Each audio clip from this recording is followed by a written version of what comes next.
these kind of breadcrumb videos where you agree or disagree. I think that was a really interesting idea. I hope you keep going with that. I participated in that. Yeah, that's the next, that's where I'm going heading anyway. In terms of trying to keep everything really concise, because then you're really arguing to the individual. Let's find out who I'm talking to, and then I can talk to you. So it's almost like it's almost a computer science way of looking at it. Like you make a different argument, tailor the argument to the individual, that kind of idea. And I like the idea of doing that where, you start off as open as possible and you narrow it down to the individual. You find out who it is, who are you? Are you somebody I need to talk to really carefully and sensitively? Or are you somebody that can take the truth? That kind of thing. Straight up. And then can we have a straight up argument about, look, we know most of this is shit. Okay, there might be some value in this human, being in the universe, and we're here, and look at 4 billion years it took to make us, and so we should do something to preserve that, because goddamn, 4 billion years is a lot of work. Okay, so we should do something with it. But yeah, there's also the danger of we're gonna fuck it up because we're selfish assholes, and you know what I mean? Just so you can have that direct conversation with one individual, and some other individual is gonna need, well, we're all spiritual and love, love, love, and love, and yes, we love and we're spiritual and we love our spiritualness and we're free and we have a brain and we can invent and we can create and we're all creative. Yeah, that kind of shit. That's really what it's about. There's so many people who think they're really creative.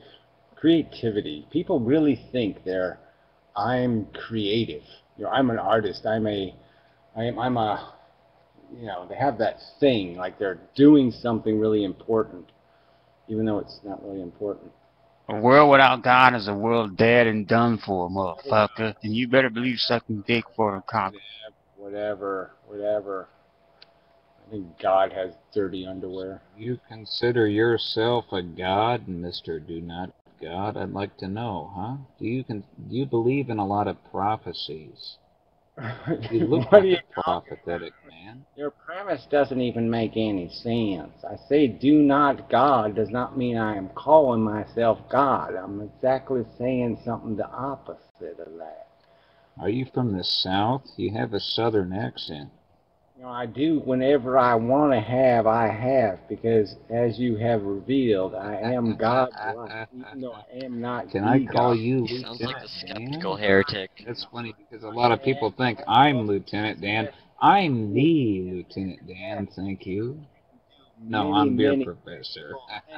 What's up? One of the magical powers I have is I can make you fall on your laptop at any moment. At any moment, I can make you fall on your laptop and disappear from our reality. At any moment. Oh, is that a threat? Is that a threat? Do you find me a threat? You don't even know me. It was slightly veiled. We haven't even started talking. We barely uttered a word to each other.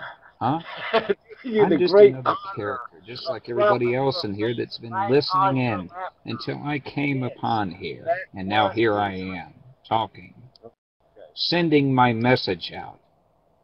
And I'm saying what kind of a freak you are, and I believe you really are. You're like green, and you're like, what? Is Vulcan gone all bad or something? What, did Vulcan got like lead paint poisoning or something? You fucking loser, man. You're like 45 years old. Get out of here. Smart. You're just talking bibbly-babble. Do you consider yourself a Christian? Answer me. Answer the question. Do you consider yourself a Christian? Huh? Answer the question now. You're not one, man. You're a freak. You're not. You're nothing. No. You're nobody. You're fucking yank that hair back and cut his throat now. This guy loses. All my air loses hard in the war. Has never entered this man's penis. You fucking crackhead, come on. Yeah, but you got me started. Let's go. Come on. Come on. Oh, whatever. What is this? Von Helton's little brother. Oh, damn. I knew just from looking at the guy. Even if I put him on mute, I knew just from looking at him he was a fucking freak. Alright, that was interesting. So, could I sum all that up? Oh, that'd be super. Yeah, please. Because I'm actually on your side, by the way. Ah, well, you just... Oh. Doesn't matter. I know it doesn't matter, but DoNotGod. Yes. Could I have just 30 seconds? Yes, yes, yes. There they are. I am holding the guitar, and it's meaningful. It's... Wait, he's holding his guitar? Oh, is that what you call it? Wait, no, okay, I'm holding his guitar too! So, this is the room. You talk yourself into putting the gun away. Stop it! Stop it! I hate audio spam. I hate it. No, this is pertinent, though. It's spam. No, it's spam. Okay, sorry, it's spam. Okay, I won't do it. Thank you. What the fuck is happening? I don't, it's like this every fucking week, right? The same shit. Same crazy motherfuckers show up. I'm like, okay, yeah, I just played badminton with the crazy fuck. And you're saying, why am I doing that? Why? Davio seems like a polite troll. Oh yeah, well, he's okay. I don't know what he just did. I'm not a troll. No, it was only a song that I wrote that's like about the same thing. And I'm sorry. Okay, all right. Send it to me in the mail. Okay, cool, fine, wonderful, great. Okay, well, Email. I'm sorry about that. Okay.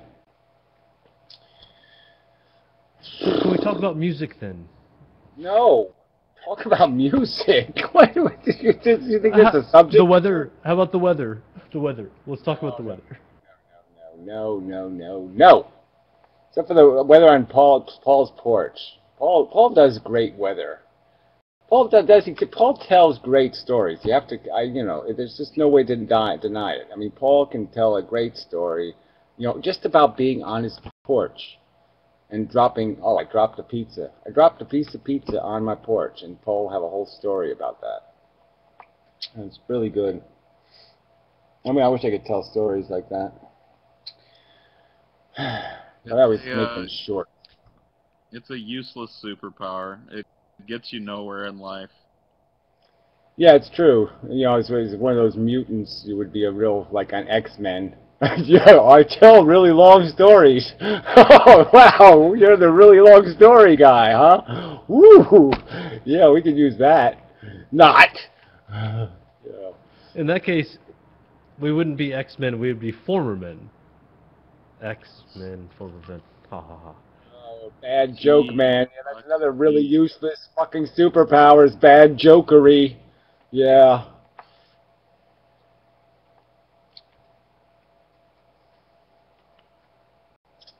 But that is another concept, just in movies, as movies go. It's just so fucking silly, is that X-Men shit.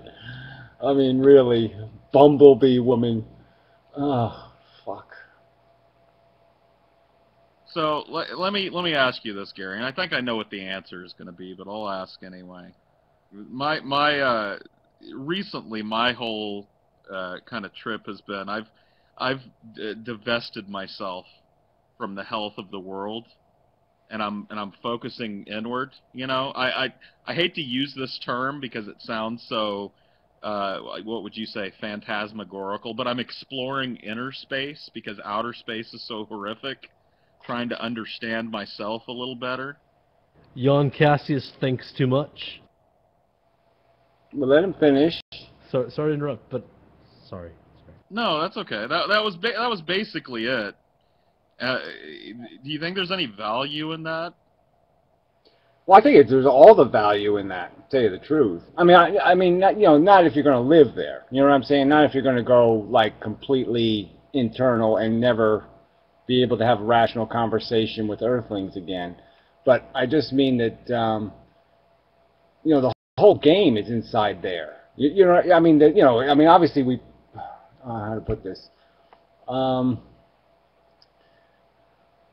I find doing the same thing. I find doing my internal trips so much more interesting than trying to understand other people. you know, trying to understand myself is so much more entertaining and more interesting in terms of, you know, which part of me is full of shit. But I guess that's part of it, right? If you go inside yourself, what do you find, right? You don't find Paul, do you?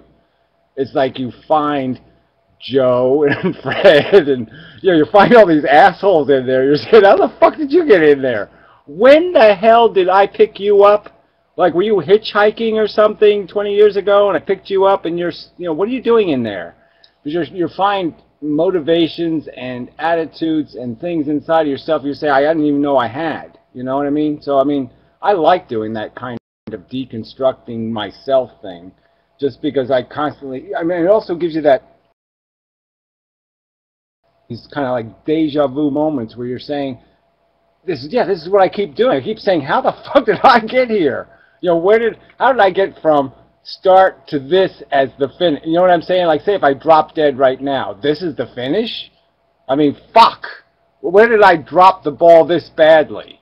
I mean, there's no way I could be this fucking incompetent. Okay, I'm cool. There's no way I could fail this dismally. So there's got to be more to this story, right? Because this is not good enough, damn it.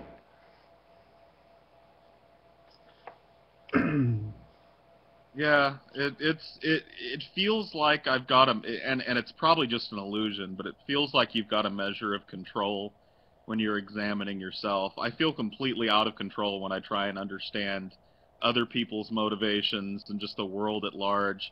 But I feel like I've got the potential to make a little headway, at least with the time I've got left on the planet, to understand me a little bit. Do you see something like, see, I see a clarity that I get, like, even with, like, no matter what I'm doing, like if I was playing pool right now or something, you know what I mean? You can get those moments of clarity, like this is almost like meditation or something, because it also gives you a clarity in terms of, like, getting rid of the clutter inside your head. So if you wanted to focus on something, your vision is much sharper, you know, because you went through that process. So, like, do you feel like you could maybe write a story better, or you know, find some other kind of like well, you like acting and stuff, right? Where you'd feel more in control in doing that. Like you can see it better, you can see yourself doing it more, like with a precision that you didn't have before you did that. Yeah, yeah, and I mean, you've talked about this quite a bit, but it's that whole we're all kind of slaves to our own psychology in a way, and trying to understand the why, trying to find out why I am the way I am, why I feel the way I feel. There's a measure of control there, and a measure of power there that just isn't there when it comes to looking at the world and trying to solve the problems of the world. Yeah, I guess it's that reflexive thing too. You know, there's a big difference between being, you know, defensiveness, you know, where you're just fighting back, you know, and then when you're just take away the fight and just say, what's the real game I'm playing? What am I really after?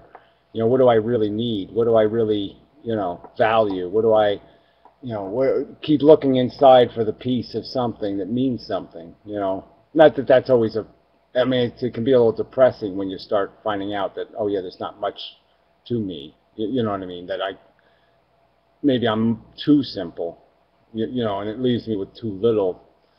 But I really like the idea that I like the clarity I get when I just take myself out of thinking about the bigger picture and just do the internal picture, you know, totally inside, you know, picture. Well, I mean, I think once you've figured yourself out, you've sort of figured everyone else out in a way. I mean, I'm not too much different than anyone else in the world. And then once you realize how shit you are, you realize how shitty everyone else is. Well, I guess there's some value to that in the sense that you sort of do get the idea that, yeah, there's nothing really running me except the same 13-year-old kid that was always me, you know, or whatever that is, you know, that kind of agelessness, you know,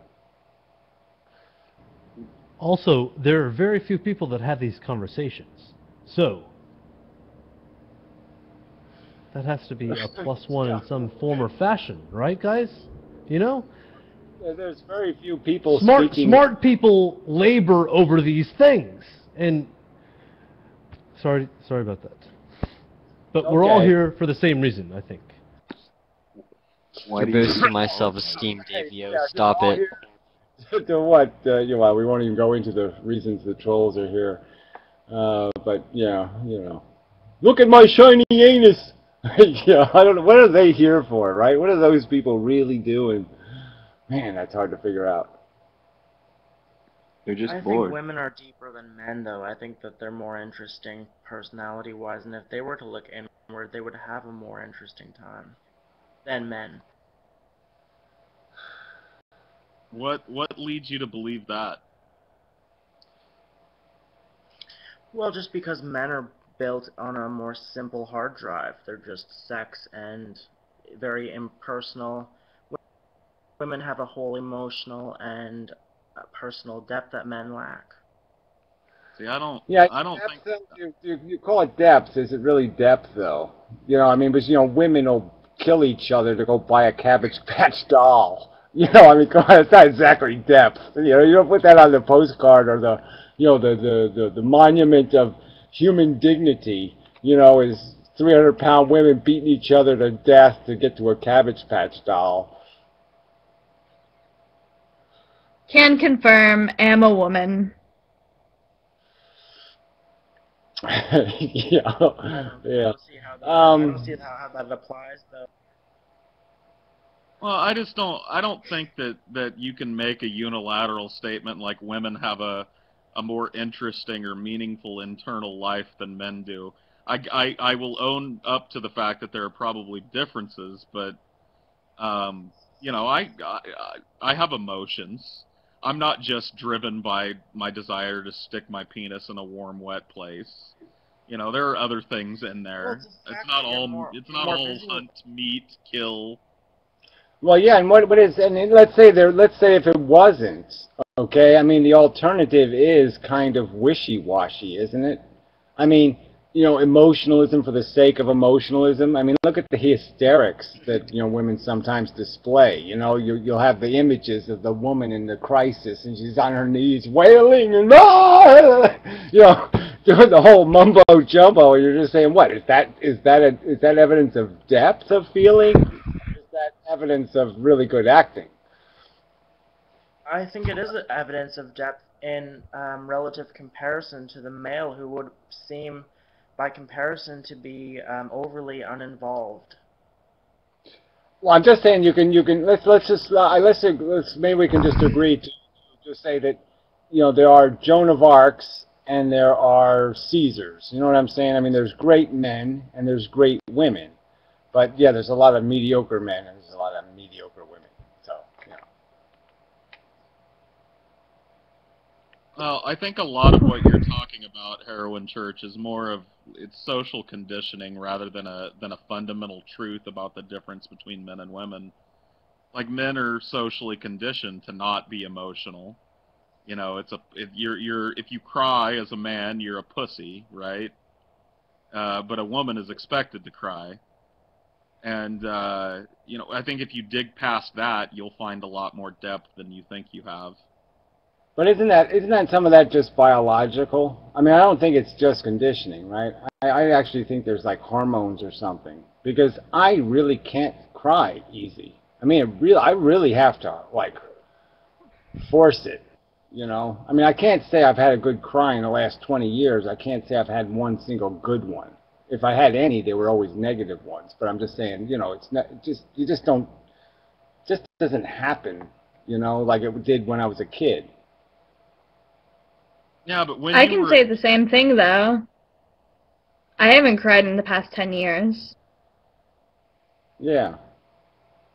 I mean, when you were a kid, were you not to play armchair psychoanalysis here, but like, were you encouraged? Was it okay to cry when you were a kid, or were you kind of like told to suck it up? Well, I did get ridiculed a little just because I was always complaining and always crying. I mean, I was, that's what my job was in the family is, yeah, it's Gary's job to cry about everything. So I would cry because the ice cream is sticky. I would cry about everything. I was a cry baby, as you say. So I was always, yeah, I was an emotional basket case. And in a sense, it was You seem like okay, a but very then sensitive guy. I mean, I'm vulnerable to complete psychoanalysis in the sense that my parents pulled this move, right? I had a twin sister, and I was really dependent on her. She was my strength, so to speak, because life was tough, and, she was my friend, and so I had this guaranteed friend, you know what I mean? So, it just gave me some kind of security. And so they saw me as being, they said, oh, he's going to turn into a faggot, so we better blah, blah, blah. So, okay, it was no more affection for my mother, and they took my sister away. So they made us be in different classrooms in school. And, yeah, it was like the worst thing they could have done because, yeah, it just crippled me emotionally. I was just like, now I'm alone in the world. My mother doesn't like me. My sister's gone. And I was, like, totally fucked. And the world was killing me. I mean, it was raping me in the ass every day. Just as, I mean, my life was horrible in grammar school. I was beat up every fucking day. It was just awful. Well, that's like Starving Africa in the chat said, crying does not make one a faggot, and I agree. But that's what a lot of men are taught. That's what I was taught as a kid. Is that crying was weak, and you need to suck that shit up, and deal with it like a man. So yeah, no, it's not true, but we're conditioned to believe that it's true. Yeah, I guess I'm just trying to say is that I never felt like I have a right to do it, especially in private. You know what I'm saying? I mean, I don't really, I don't publicly do shit anyway. You know what I mean? I don't even want to publicly dance or something. So why would I publicly cry? But I always felt like I had the liberty, certainly, to cry in private. If I wanted to have a wank or I wanted to have a cry, I could certainly do it. But I'm just saying there's a point where I just don't feel it. It just doesn't naturally happen anymore.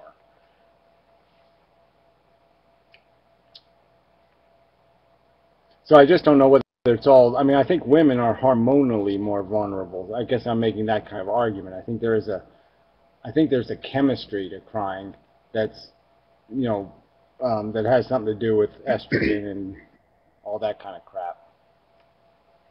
I mean, honestly, I don't think so. I think it's all cultural.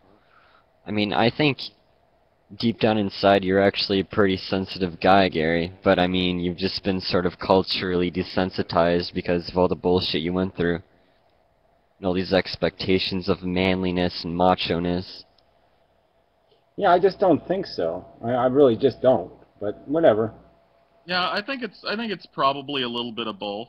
I don't tend to go with either extreme. I think that there are, obvious psychological and biological differences between men and women, and maybe it's easier for women in general to express themselves in that way. But there certainly is.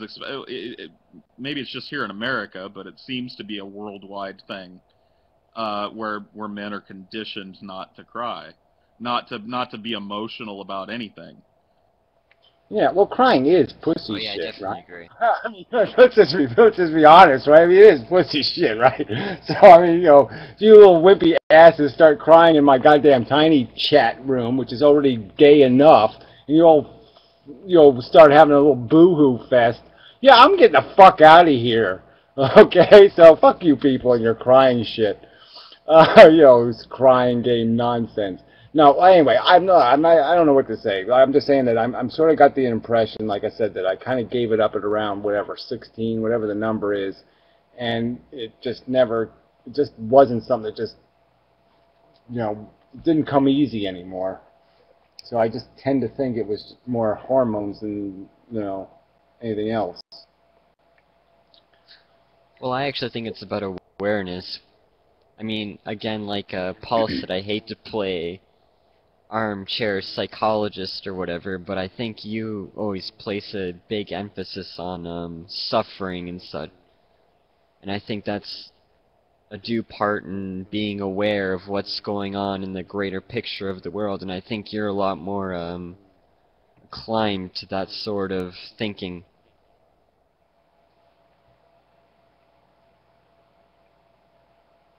I think No, you're a I think really sensitive guy, Gary.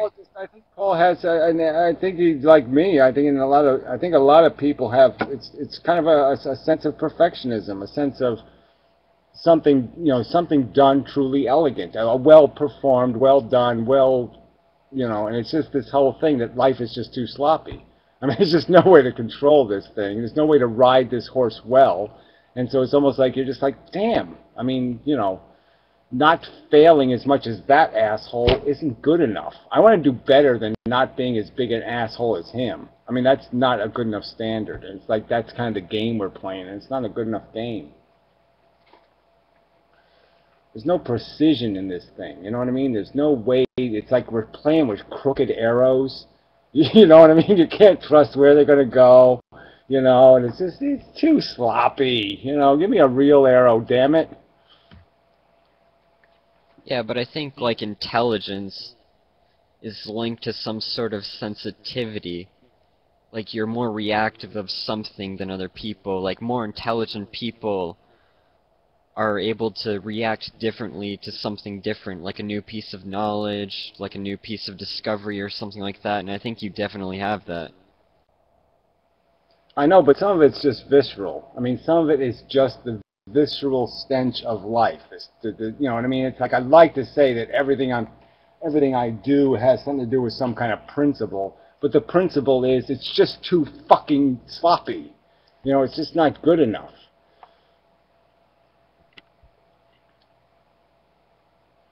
All right. On a personal level, I'm just saying that there's a piece of me that wants to play I want to play a good game. I don't want to, it's like, it's like bowling on a gravel driveway. It's like, I don't know, I could do a million sport analogies, but yeah, it's like playing pool on a warped and fucked up table. It just, there's no game here.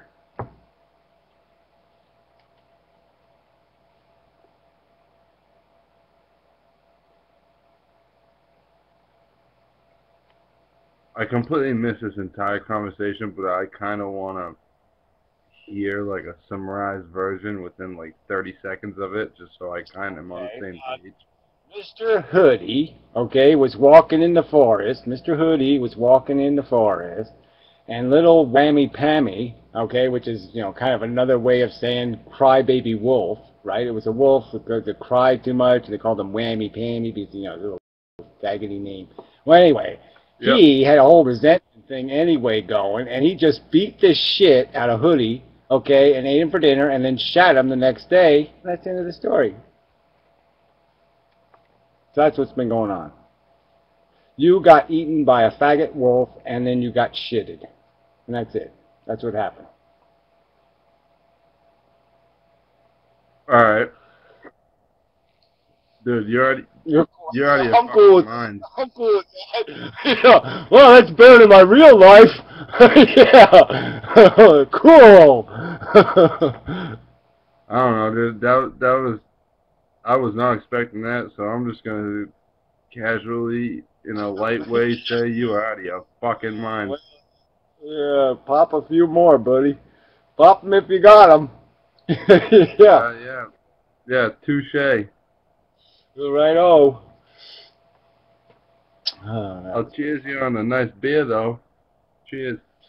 Okay, yeah, it's always a little beer. Somebody got a little beer, yeah. Somebody got a little one. I've also been drinking fucking Ciroc. Okay, there you go. Awesome. That's the real deal then. Okay, $40 liquor. Bravo. He must have some kind of store he can steal all that money from. Yeah. I do work Monday through Friday. Well, really good. I'm just saying, good on you. Okay, somebody's got to do it. Because goddamn if it's going to be me. Fuck that shit. Yeah. Work. Hey, so is your name Jim? Yeah. Do you have any kids, Jim? No, I don't. I'm 22 years old. Do you intend to have children at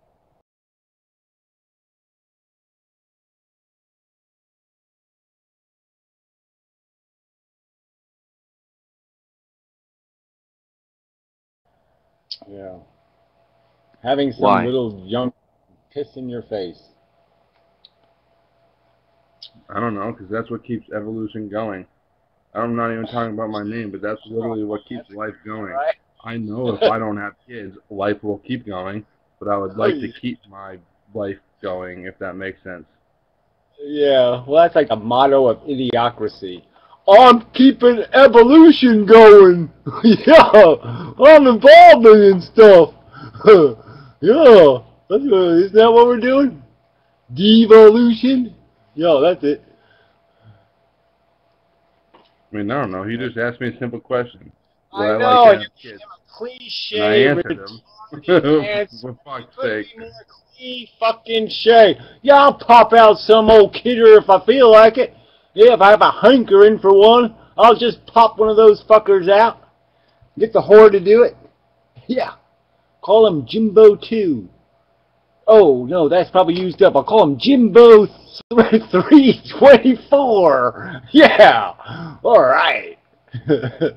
He'll be somebody. Evolution proves it. Something tells me if Jim does decide to have children, that bottle of Ciroc is going to figure heavily in that decision. Yeah, you could figure the whole, Dude, I'm fucking 22 years old.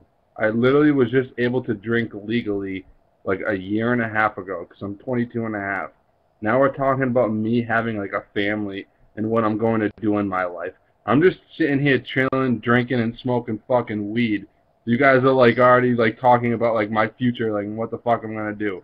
I don't even know what the fuck I'm gonna do. Who the fuck are you to tell me what I'm gonna do? That's the irony of it. You have absolutely no fucking clue what you're going to do with your own life, and you're basically saying, yeah, I'll go ahead and have a few kids. What the hell? I don't know what the fuck I'm doing, but I'm sure they'll be able to figure it out because they'll be smarter than me because that's evolution, right? No, that's not evolution.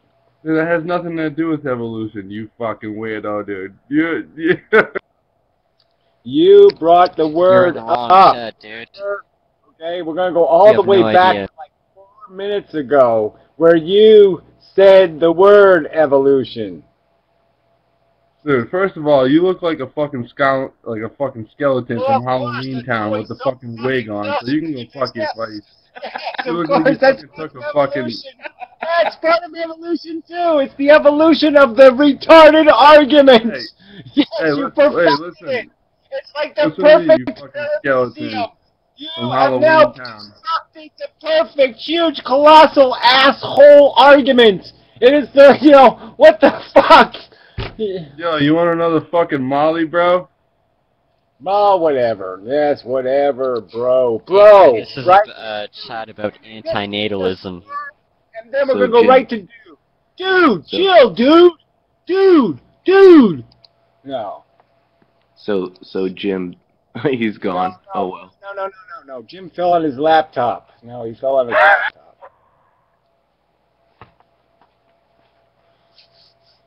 I No, did was not, funny, though, when he called God. you skeletal. I swear I did not, God.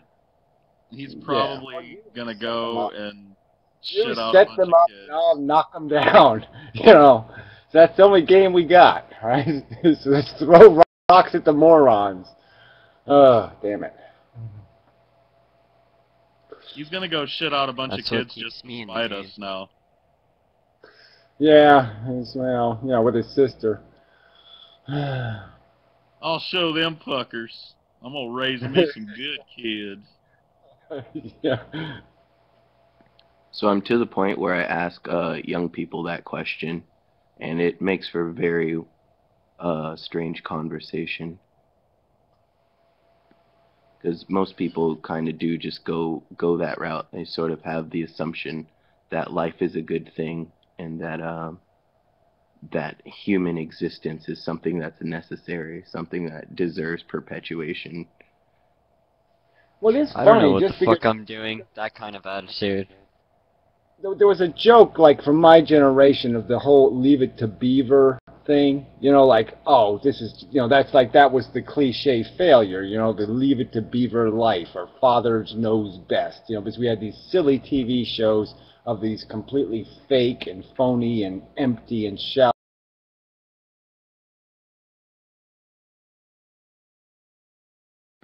It's about being happy, not about being good.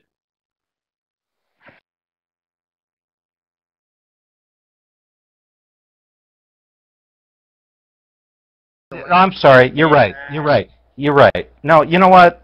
I take it all back. He's got Lamborghinis and Ferraris and beautiful bitches that he's fucking in his mansion with his police collar on his ankle. And you're right. That's what the entire human race should aspire to. A complete hedonic argument as That's to. what they are already aspiring to. It doesn't matter if they should or shouldn't. That's what they Oh. are. So he technically is winning. Yeah, no, you're right. No, absolutely. Let's go there. Let's go there. Let's turn the whole human race into a bunch of fucking pigs in the fucking trough, and let's do that. Yeah, you're right. That's a great fucking destiny for humanity. No other destiny anyway. So that's the whole point, okay? Is that you climb the mountain, and if you're lucky, you drop the fuck dead on the plateau, okay? The air gets thin enough and you drop dead, or you slip and you fall off the cliff, or whatever happens. But yeah, you never have to go through the indignity of going back to the bottom and climbing up again. So I'm arguing from the point of, Charlie Sheen has had more life probably in his life than, yeah, that guy living in suburbia with those 3 kids and working the same job for 30 years. So yeah, by some kind of standard, that's probably a better life. But I'm saying neither life works anyway. And my argument is that I'm saying in 2013, we're free of God, we're free of a lot of the bullshit, and people still have no imagination when it comes to describing a great life, right? They're still thinking a great life is some sort of standard cliche bullshit. And that's the point I was trying to make, is that there is no description of how to play the human game. And they're certainly not going to come up with a description like, oh yeah, I'll be a Gandhi or something, or I'll be some, you know what I'm saying? What else you got to, from my perspective, right? The only thing you got is hedonism or slavery. You're either a hedon, you either play it for your gratification to the max, or you do exactly the opposite, which is you do your janitorial duty, you become Mr. Clean, and you fight the fight and use yourself up as productively as possible and as self-sacrificingly as possible. But there's not much else in between. There's nothing. There's no game. Yeah, and you may be right, but I mean, it separates the 2 camps so distinctly. I mean, there's the hedonic argument, eat as much ice cream. I know, but wait a minute. 2 camps, aren't the 2 camps inside of you right now? The 2 camps are inside of me right now. Absolutely, yeah. No argument there. Absolutely. Motherfucking weasel who wants to try to manipulate everything to my advantage, and the other half of me is some kind of rational, sensible, logical thing that knows that it has to be decent, and that decency is good, and that you shouldn't fuck things over, and that you should try to make yourself fucking useful. So I'm already living both those lives, but I'm just saying, even if I invested all the way in either one of them, it's still going to suck. There's no way to win. Right, but I mean, there's also a third part in each of us that realizes that the game is maybe marginally worth playing. Okay, it's worth playing if you can have pleasure all the time.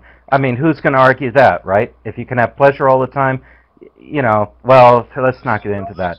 Your argument against Charlie Sheen is just that he got caught, right? Your argument isn't that Charlie Sheen was wrong. Your argument is that, oh, he shouldn't have got busted, or he shouldn't have been that stupid. He should have just been this stupid.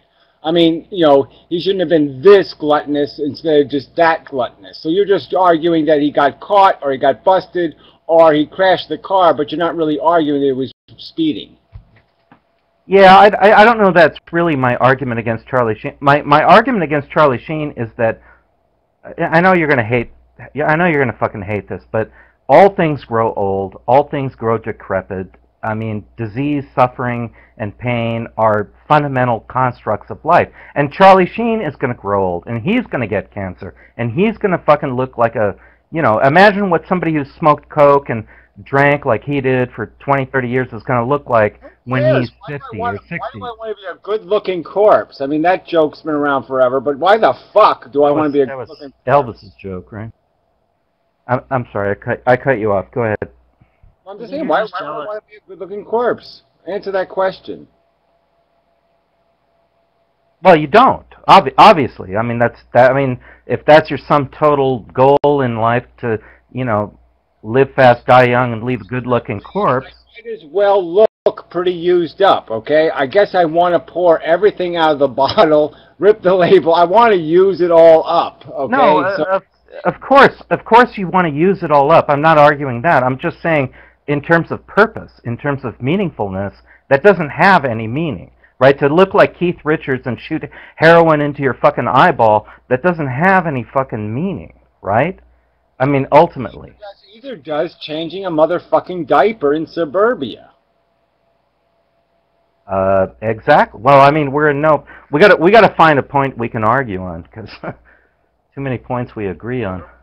Well, I know you were the one saying that there was something. I'm just saying that I guess. Well, yeah, I'm not going to say that anybody's winning. I'm just saying that that was my argument, that there is no winning. So, but you're certainly not winning with this cliche, haggard, old, bullshitty idea of picket fences and fathers knows best bullshit. And that's hilarious that people are still thinking that that's their salvation. You know, I'll get a wife and some kids and everything will be just fine. I mean, that's hilarious. It is hilarious. I mean, if you look on the fucking Holiday Channel or any of these fucking channels, I mean, they're still playing Ozzie and Harriet reruns and Andy Griffith. And, well, actually, Andy Griffith was a pretty good show. But, you know, they're still playing, you know, Leave It to Beaver and all that fucking shit. Like, people are going to regress back to the 1950s and go back to this white picket fence lifestyle. It ain't happening. It's never going to happen again. It was a brief aberration it was a brief historical moment, like a spike on the historical whatever timeline, and that's it. And it happened, and it stopped happening, and it's done. Yeah, well, I don't know. I don't know if I answered your question or not, or if I avoided the question, but.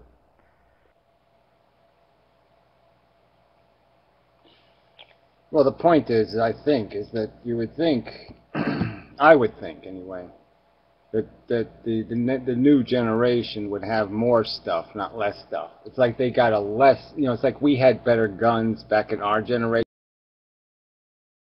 You're saying, how could they fuck the gun up? You know what I mean? It's like being in the old West, you got a 6-shooter, and you go back to like a 2-shooter. You're like, what the fuck? They got 2 shooters. What they do with the other 4 bullets? I mean, this is so fucking lame. It's like, you know, they have the advantage of this space, this distance from, you know, these traditional notions, and yet they don't have nothing. They don't have any clue what they're doing. Okay, I mean, you sort of had me like tilting my head like the RCA dog into the microphone with that one, or you know, the speakerphone with that one. But I mean, just to revert back, I've been listening. I've been lurking in the background all night. I mean, you guys were talking about Kubrick, right? You guys were talking about The Shining, and I forget what else you were talking about a bunch of Kubrick movies. Am I right? Gee, no, you're really on some good opiates. Wow, you're really flying. Oh, come on. Yeah, you guys went on like 15 minutes about Stanley Kubrick. I'm sorry, that didn't happen, but whatever. It's an interesting subject nonetheless. I mean, we talk about Hannibal Lecter, but, you know, Stanley Kubrick, Hannibal Lecter, same thing. Okay, maybe.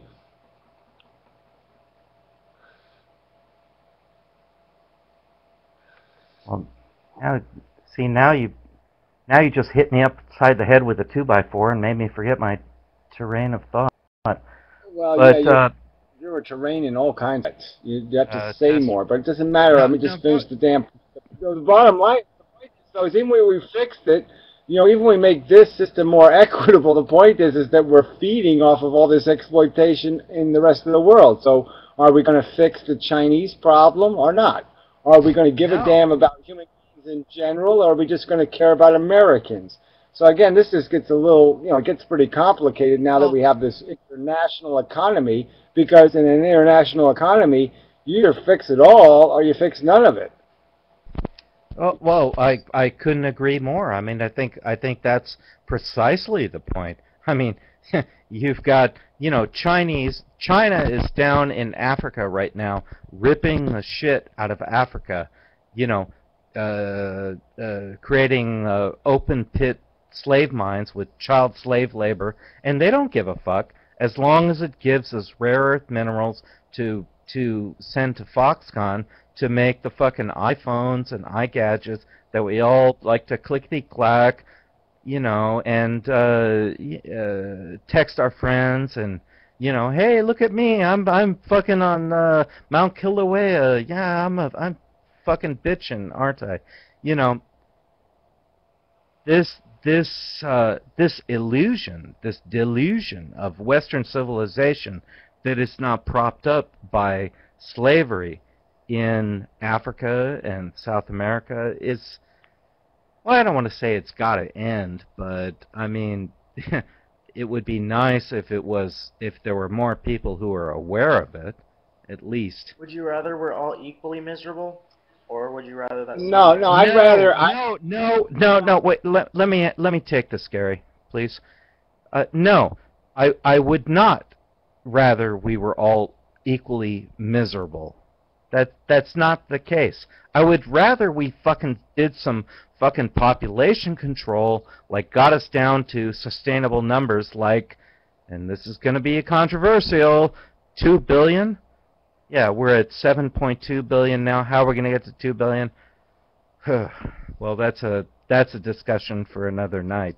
But I think we should kill all those that consume the most, like you, Fatty. You're going to eat more food product than I will. I live in a shitty one-bedroom apartment as you do, Fatty, Roundy.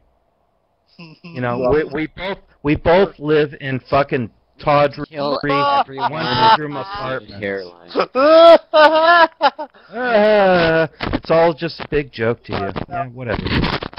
Okay, I'll be loser number 1, and you can be loser number 2, and you can be loser number 3, and loser number 4, and then we can make this all so much simpler. But anyway, yeah, well, look, I think we can fix a lot of these problems if we want to fix them. So, I mean, money fixes everything. So I think the population thing is doable. If we really want it to happen, we can just make it less profitable to have kids. Obviously, economies are subsidizing that behavior now. I mean, Japan is hugely subsidizing child production because, yeah, their population is actually declining. And they have still bought into Russia. Yeah, well, they've still bought into this idea that kids are Social Security policies and all that kind of crap. That you still have to exploit the young to take care of the old and all these stupid, idiotic ways of perceiving about what life is. And my argument is life should be about this thing where you do work and you get paid for doing work. And this whole ownership crap, this legacy ownership crap, it's got to go. I mean, it's the most corrosive idea. It's monarchy, essentially. When you have this legacy wealth thing, it's essentially monarchy. It's unearned ownership is nonsense. And go back to an economy where you reward people for their initiative, reward people for doing extra. And so you have an incentive economy that pays people to do the best they can. But yeah, in the end, what do we got? We don't, people keep thinking, I mean, we're living in the best of the world. And look, let's admit it, we're barely getting by, right? We need a psychiatrist, and we need doctors, and we need this, and we need that, and we need entertainment, and we need all this shit just to get through our day. And we got the best of it. So yeah, it's all just, it's horrible. So yeah, let's just kind of exit stage left, but I'm just saying, even if we don't exit stage left, we got to play the game better than this, because this is unsustainable. We're fucking the environment, we're fucking each other. It's just, yeah, there's no victory in slavery, and we're just living in slavery. But people don't understand that, so again, people want to live in a lottery. They like lotteries, right? Isn't that what it comes down to? People like lotteries. Even if you explain to people how they're losing, how it's stupid, how it's idiotic to take all this money to have people spend their welfare check buying lottery tickets, they're still going to say, I want to win the lottery. Well, in a way, in a way that's what I'm looking at to see if my mic is working. In a way, that's what people are talking about, but in a way, what they're talking about is infinite Earth. There is no infinite Earth. It's a finite Earth. There's a finite amount of resources, and you cannot sustain not only infinite growth, you cannot sustain exponential growth, even if it's point. People don't care, okay? They care about 6 months from now. That's it. All right? They can't see any further than that. Well, then we're fucked. We've got to. We're going about this. You figured that out now, did you?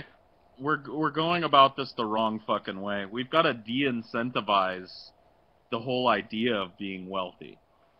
Like that's got to be something that's no better than. I agree with that 100%. Yeah, this idea, because Gary's right. Under the current system, everybody's dream is to win the lotto, right? Everybody wants to be rich. We've got to de-incentivize that shit. Like, being rich should be okay. It shouldn't be the greatest fucking aspiration that humans have.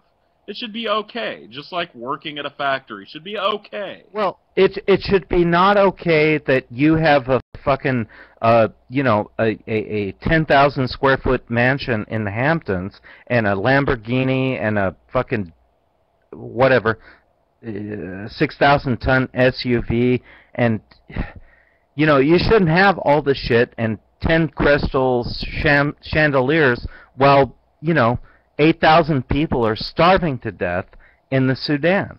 That there's something. There's something. Shut up.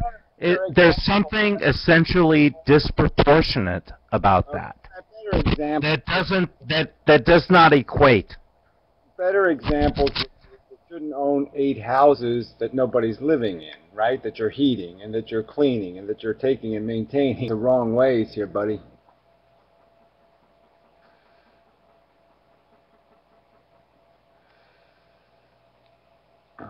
I guess my point is just that I would love to have had the perspective that people have now. I mean, people, you know, kids grow up now, they have the whole fucking world right on this internet thing. They can type out any word, they can type any concept, they can go anywhere, they can see anything. Yeah, yeah, and they have no memory. You ever? Well, I mean, I'm saying they have no. They're not at all inspired. They're not at all motivated. They're not at all. You know, nothing. There's just nothing, and you're just saying, "Fuck." I mean, how can they not? They're not sensitive How can to they it, end Gary. up nowhere from that advantage? If you were an outside observer looking at the human species and looking at the problem, define outside. Is outside Martian or is outside Antarctica? Pick anything. Pick a Martian. Let's say you're a Martian and you. All right, Martian, outsider. All right. Just discovered the human species. You look at the progress that we've made as far as the distribution of information. Just let's talk the internet. And we you know, all of human knowledge is right at your fucking fingertips, basically. And, which it is. And yet, we live in a culture, and when I say we, I mean in the United States. I won't speak for other countries, but I know it's there too. We live in a culture that glorifies stupidity. So it's like we take this wonderful tool that we've got, and we use it to watch porn and to watch other dumb people be stupid and emulate other stupid people. Paul, stop. I mean, I'm not trying to you know, be an interlocutor on your conversation, but I don't want to throw too many things into the mix here. Okay, so what you said is perfectly true. You know, we use the internet to search for porn, but Nietzsche said that, you know, Nietzsche said that when people encounter something new, whether it's a technology or medical advance or whatever, philosophy, you know, they always gravitate towards the vices. So the internet came along, yeah, people gravitate towards the porn. But what are we doing here now, right? We've got 8 docs, and we're talking, I think, some pretty cool shit, you know, but you're right. I mean, if you look at most internet traffic... Yeah, well, you gotta stick to the subject, though. The subject isn't us. The subject is the human race, okay? And again, that's my... I thought I was sticking to the subject. Myself, okay? The fault isn't within Inmendham, and yeah, it is the rest of these fuckheads, okay? I'm doing the human thing really cool, I'm kicking fucking ass as a human being. If the Martians saw me, they'd say, yeah, that guy's doing it right. He's trying. Right, but I think Paul's I don't mean to speak for Paul's, but I think, you know, reading between the lines, what he was saying is like, if you were to condemn the internet initially by the fact that, okay, we you know, DARPA unleashes internet upon the world and people use it to search for porn, and 25%, I'm sure it's much more than that, maybe it's 50% of internet traffic is all porn, and saying, fuck the internet, let's shut it down because all that people are doing is using it to search for porn. Being made. That's not the argument being made. The argument is just a simple comment. I think that... In that you have the gold, you have been given the technology, you've been given the ability to cure the diseases, and what are you doing with that ability? You're polishing your toenails with it. I mean, it's this idea that we have totally failed to not, we haven't used our goddamn brain for anything better than a sponge, you know, to clean up vomit and shit, and now we have the internet, and what are we using that for? Again, we've turned it into some sort of, you know, dick stroker. Okay, it's not. It's just totally fail. And let's understand that the internet was totally fail. An intellectual tool. The fucking internet was an intellectual tool. It started off as an intellectual tool, and the intellectuals fucking sold it out. Okay, and they're the ones that sold the fucking internet. You're right. Okay, you're right. You're right about that. You're right about that. That the a fucking whore, and they sold it the fuck out. They took their little precious 13-year-old daughter and they dragged it onto the street and they sold it to the fucking vile, disgusting, you know, peddlers of crap. I mean, and that's the really gross thing, is the smartest fucking people on this planet had control over this medium and they sold it the fuck out. The best of the human race sold this precious thing out. And no argument, and that's exactly what they did. But I think what Nietzsche is saying is that's always what happens with any new technology or philosophy or advancement. Yeah, I know you're going to say that. But, okay, forget Nietzsche. But that's always what happens. People always gravitate towards the dark side. Right, they always gravitate towards the shit. Fucking suck! And if the Martians have any fucking brains, they'll blow us the fuck up. They won't even bother trading for a glass of water or any of that kind of crap that happens in movies. Well, I mean, maybe you got to give it time. Bacteria. You got to, and maybe the Martians will do just that. Maybe they will blow us the fuck up because we're fucking fail all the way. But I don't think we've had a sufficient chance to prove our mettle. To do what? To do like the Martians do, which is what? Go around over to the fucking slums and beat the shit out of the fucking homeless assholes when they're homeless themselves? The Martians aren't going to be doing anything either. Gary, hang on a second. There is no Vulcan, okay? I know. You have the upper hand in this argument already. There's no possibility. You cannot describe an intelligent civilization. You cannot conform it. You can't shape it. You can't show me a movie of it. Make me a movie of intelligent life in the universe. Let me see what that looks like. There's thousands. I don't know what videos you're referring to, but you'll make a comment. I mean, I've watched a number of them. I haven't watched all of them. There's so many. I watched them all. I'm just saying, if you're going to make an accusation about how I've punched first, I'm just saying, then prove I punched first. No, wait. I didn't say that. I didn't say you punched first. I said you were a southpaw and you punched maybe you punched last, but you punched lethally. It's not a terribly relevant conversation because quite obviously, if I could do better, I would be doing better. I'd love to be Mr. Spock, right? I've talked about I would love to be incredibly logical and just sit around and go, well, I don't really give a fuck about that. I'll just have an intellectual opinion and such. That would be great, but that's not, I'm not that. I'm a fucking gorilla, and I have a brain, and the brain nags me and all that kind of shit, and I do the best I can, and that's all I can do. All right, there's somebody who wants to get in here, so I'm going to shut up for a while and let him talk.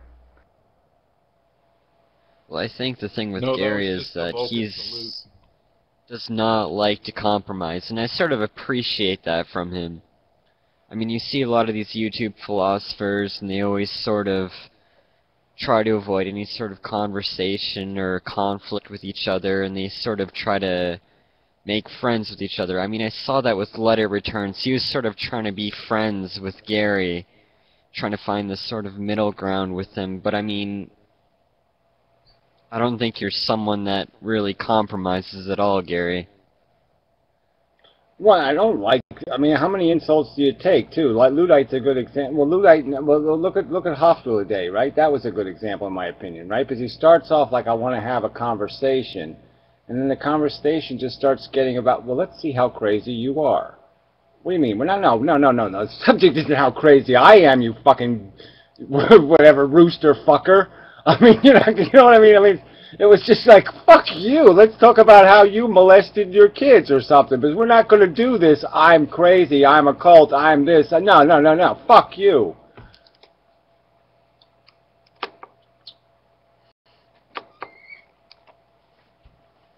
So, you know, I am too reactionary, but I mean, I mean, quite obviously, I can only keep saying, quite obviously, it's not something I have managerial control over. I am who I am, and this is all I can do is do my little Popeye thing, and blah, blah, blah, blah. I'm what I am, and, you know, tough shit, and I'll be back. And I think with the whole alien example or whatever, if aliens were to examine the human race, I think they would have just evolved the same way as human beings did. I mean, there's no way they could have possibly evolved in this. You know, people keep thinking that aliens are going to have some better way of doing this shit. No, they're going to do exactly what they did in the movies, right? They're going to Jabba the Hutt all over the place. They're going to be giant maggots. I mean, they're not going to be doing anything other than what we're doing. It's just selling each other out, fucking each other over, you know, eating their frogs, and, you know, blood sport. And, you know, that's all there is.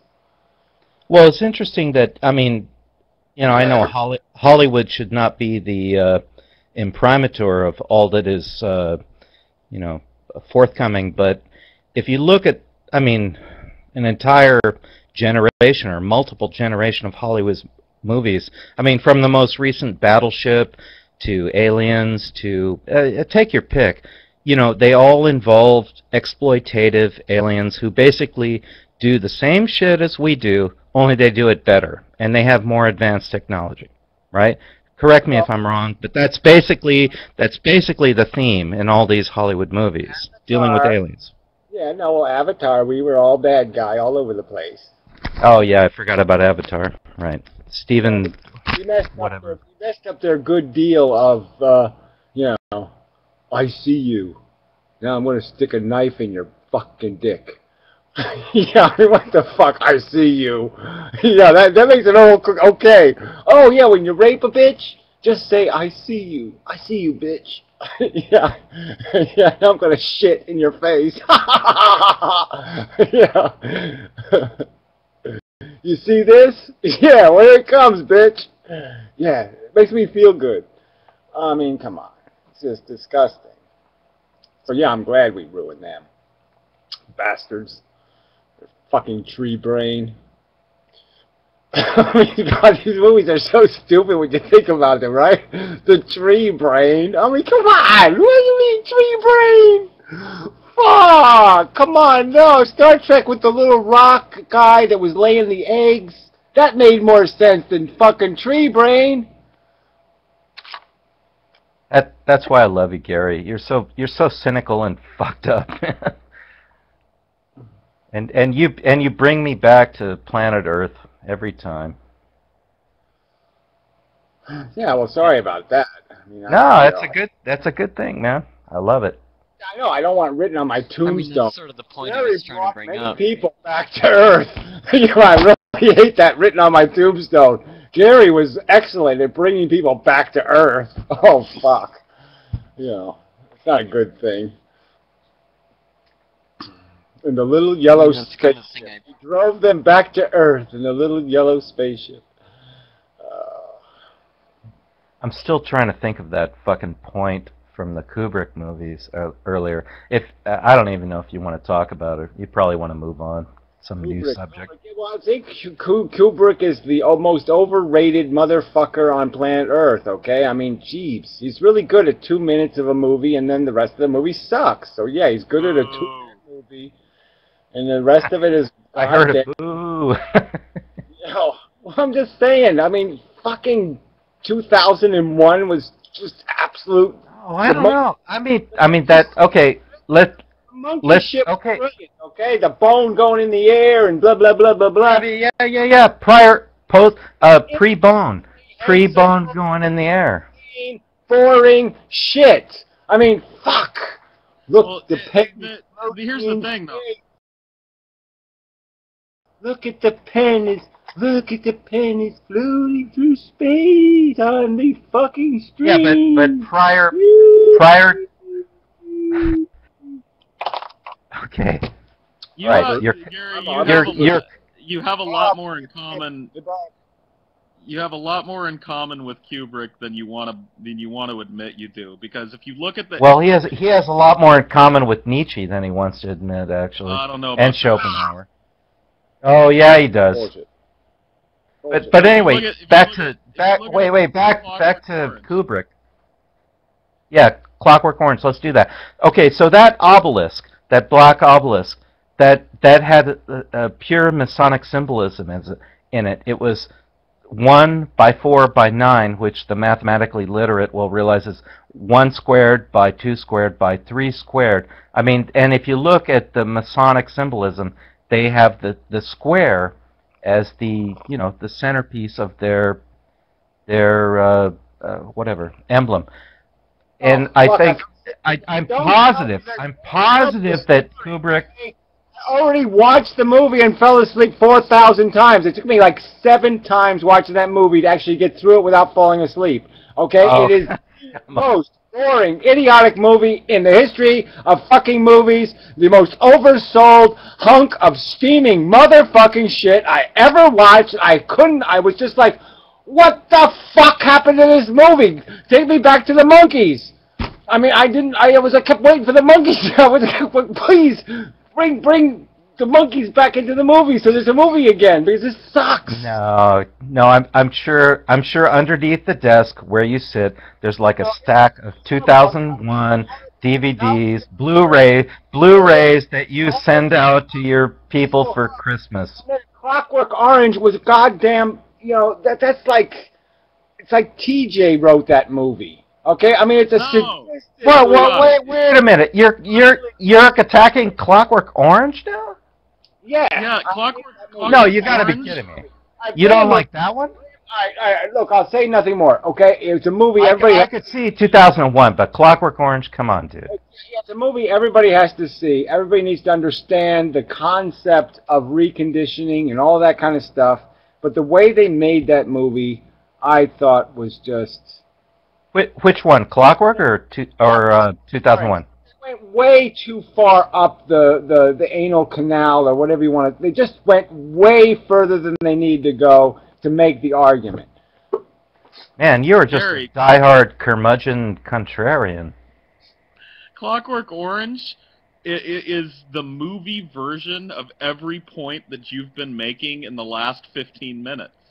It's people fucking people over, and then there's this reconditioning, right? And it doesn't fucking work. At the end of the movie, he's supposed to be cured, right? He's supposed to be a good member of society, and he's happy because he realizes I can continue to fuck people over. It's brilliant. Like, it's a character that never goes anywhere. He starts in one spot, he has his whole arc, and he ends in the same spot. It's everything that you've been arguing, this whole, like, last 15, 20-minute conversation. It's brilliant. Well, yeah, and it's basically also pointing out that you're basically fucking yourself in the end, right? Because he's basically, you go from being perpetrator to being victim. And it's just this cycle of perpetrator-victim, perpetrator-victim. It's all one fucking thing in the end, okay? You fuck, and then you get fucked. But the brilliance of Kubrick is if you've read the Anthony Burgess novel, at the end of the at the end of the book that the movie's based on, Alex DeLarge is reformed. He goes on to live a normal life and have kids and shit. And Kubrick said, "Fuck that. That's not the way human beings work." and he completely retconned the end of that movie to make it like what human beings actually are. Yeah, I didn't know that. So yeah, I guess the guy who wrote the book must be a little pissed off. He's probably dead and all that stuff. But yeah, yeah, it's kind of funny. But yeah, that is a whole different take on it, and the whole revenge element of it. Oh yeah, it's just a lot of nasty stuff. So I don't, I'm just saying, yeah, it's a really interesting movie. Blah blah blah blah blah. I'm just saying, I didn't personally enjoy it. So I'm just saying, I'm pleased I saw it. I'm glad I saw it. But I'm just saying, I didn't like watching it. Something like that, anyway. So it's just a nobody changes movie. That's all it is. Well, I know, but it's more than nobody changes. I mean, it is it's not even an animal. You know what I'm saying? I mean, it's the human perversion, taken to an extreme. It's because it's not even like animals don't even do this. This is, it's not just being ignorant. It's being double ignorant or ignorant squared or some other kind of. Sorry, I don't know what the point. What's the point here? I mean, you're saying, God damn it. Sorry about that. Ad popped up. When you say we're being ignorant, what? Well, I'm just saying animals sit there and singing in the rain. Okay, when they eat their dinner. You know what I'm saying? I mean, they don't kill the other animals and do, I'm singing in the rain as I kick you in the face and bust your face open, blah, blah. They're not enjoying, they're just doing some sort of natural thing, and animals wouldn't be like, oh yeah, I'm going to enjoy the violence. I'm going to enjoy or wallow in some kind of act that I know is horrible. That kind of thing. So I'm just saying. Yeah, I guess I missed the pre-context. I mean, what argument, hopefully it wasn't me, what argument was somebody making saying that was what animals would be thinking? Nobody was saying that. I was saying that. I'm just making the point that this is not a profile of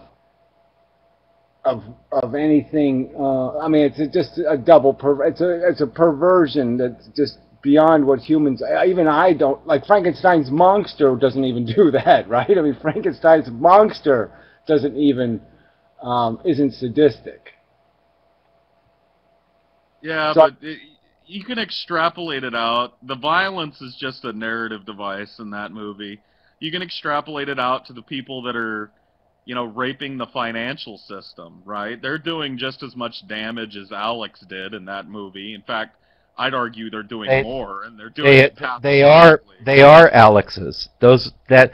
The Goldman Sachs and the J.P. Morgans and the Citibanks, that is Alex as CEO and Vice President and C-suite. I'm just saying that, yeah, you can metaphor it also. It's barely a thin metaphor. It's fucking accurate. That is Alex. Jamie Dimon is Alex. All right. Well, I'm just saying I don't think it is quite the same because obviously there's a layer of a veneer or something of what you call an ignorance. Okay, and I'm just saying his ignorance was not. It was not. The problem wasn't ignorance. It's not like he didn't know raping women was bad. Okay, so it was he didn't care. And so I'd say that would be a difference. Where I'd say these other circumstances were being stupid than people being evil. But that's sort of a meaningless distinction. Yeah, it is. It is really a meaningless distinction because, I mean, if you know something is bad and you go ahead and do it anyways, I mean, what are we supposed to think? Well, I mean, obviously, though, the Goldman Sachs and the rest of these people, okay, they have a veneer of bullshit where they're saying they're being productive capitalists, okay, that they're making civilization. So they have a lie they're telling themselves. They're not saying I'm raping. I don't know that you're correct about that. I think they're a little bit more insidious than you give them credit for. Agreed. Like that may be the face that they're showing the world. Kind of like Alex's droogs being cops, right? Cops are upstanding members of society, right? They're still bullies and they're still fucking scumbags. Yeah, well, I don't know how far to push the point, but I guess I'm just saying that I think there is that veneer of perception of some sort of non-crime. I mean, they've neutralized the crime through a perception of earning, an accomplishment, and it's for the best, you know. Well, I don't understand massive group mobilizations like Occupy Wall Street, right? Like, why the fuck couldn't they come up with an agenda? I mean, me sitting down with a 1 or at most 2 cups of coffee, I can come up with a PowerPoint with a number of talking points that would be the starter agenda and platform with a new American political party that says as follows, everybody who is mentally and physically capable of having a job should have one. What's so fucking difficult about that?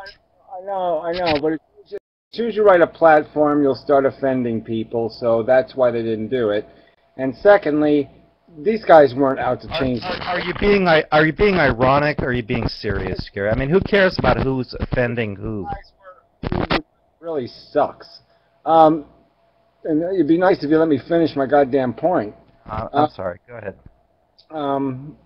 These guys were they weren't political scientists who were coming up with some strategy to save the world. Okay, these are guys with their own ego agenda. Okay, so let's get serious. They didn't think this thing out. They just said, let's see if we can make some noise. And then it worked out. It's like Obama. You think Obama was ready to be president of the United States? Do you think Obama sat around for 5 years saying, I'm going to dedicate myself to a plan and I'm going to become president and I'm going to... No, he didn't do shit, okay? He picked up the old DNC game book and said, is there anything in here I can use? And but he had no clue. He had no agenda. He just wanted a painting on the wall. I'm a president. Yay, my paintings are going to be on the wall. But that's it. There's no plan. Fuck, the plan is ego. I'm president and you're not. I'm president and you're not. Nah, nah, nah, nah, nah. Let me just say something really controversial here really quick. Occupy Wall Street was effective and successful. In what ways? All right. So if I and you know what, you might think this is trite and silly, but if I were to say in this room the 99% or the 1%, everybody in this room knows what I'm talking about. They introduced the idea of this massive wealth disparity in this country in a way that everybody that's heard of Occupy Wall Street understands. So at the very least, they accomplished that. That is a good point, Paul. I never thought about it quite that way, but yeah, you're right. You're right about that. Okay, I grant you that point. I don't think anybody's missing that boat. So, but I just don't see how it's gonna. But I mean, the thing is, these you had. What's wrong with your mic? Can you do something about that? Plug it in. Try plugging it in all the way. All right, I'm sorry, Gary. Go ahead. No, I mean your mic is horrible. No, I mean it's not that difficult to like you just said. You could write up you could have some kind of rational agenda, and I just don't think that the masses have already known they're getting screwed. They're not voting. They've been not voting for quite a while. A good percentage of the progressives gave up a long time ago, and this it's all a pretty discouraging story. And the fact that we don't have any way to do anything about it is even more discouraging, right? And then we elect a Democrat who's basically Ronald Reagan. I mean, Ronald Reagan is now a Democrat and he's black. I mean, who saw that coming? I kind of did. Yeah, well, I sure did. I tell you the truth, I didn't. I was like, no, this isn't right. Something's broken here. I mean, this is, talk about going the wrong way. So now we got a choice. The Republicans basically bought out the Democratic Party. So now we got a choice between Republican and Republican. So wow, that's really cool. Not. Well, I mean, the whole thing about the 99% is the same thing that happened in the French Revolution. I mean, it was this idea that the 99% of the population really had all of the power, but then even they ended up fucking it all up anyway. Well, they didn't fuck it all up, actually. They didn't fuck it all up. I mean, the king, they cut his head off, and there was no more king, and so that was really cool. So they got rid of that shit. So even if they fucked it up but they elected a new king instead, Gary. Well, they elected fucking Robespierre instead. A fucking goddamn king who says he owns you for no good reason. So I'd say a democracy is a hell of an advance. So I'd say that's a huge win. Robespierre said the exact same thing. Exactly. They worshipped Robespierre after they cut off the king's head and his wife's. Right. So I'm just saying, what's wrong with that? Because at least it's earned. The whole revolutions are sometimes bloody. Well, actually, I mean they're all the time bloody. What am I saying? Pendulum. The exact same thing anyway, in my opinion. Well, I don't think what Robespierre did to France was no different than what the king. It's a silly argument, okay? It's a silly fucking argument because France obviously is what it is today because of that change. So I'm just saying, yeah, okay, they wiped out a bunch of people who weren't all that guilty. Well, that's the pendulum swing shit. That's going to happen. They went too far, blah, blah, blah, blah, blah. But I'm just saying, 50 years down the road, they're far better off than they were 50 years before. So I'm just saying, getting rid of the whole monarchy was a huge boom for France. Yeah, and I agree with that, but where is America today? It's the exact same bullshit kind of corporate feudalism.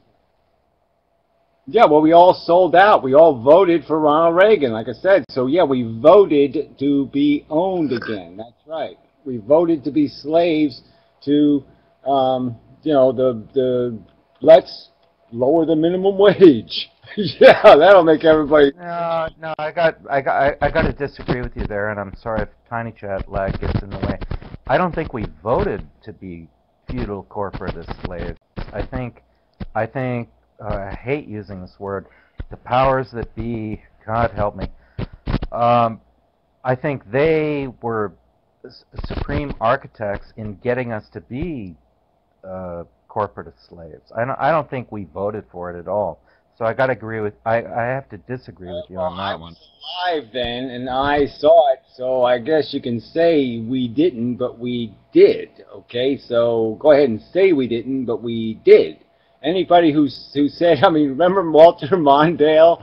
You know, okay, he ran saying, oh yeah, we got this deficit problem, and we actually pay the bills, and we actually da-da-da-da, and what he got resoundingly crushed. So let's not pretend that people wanted the truth. They didn't want the truth. They wanted the fairy tale that the rich people will make us richer.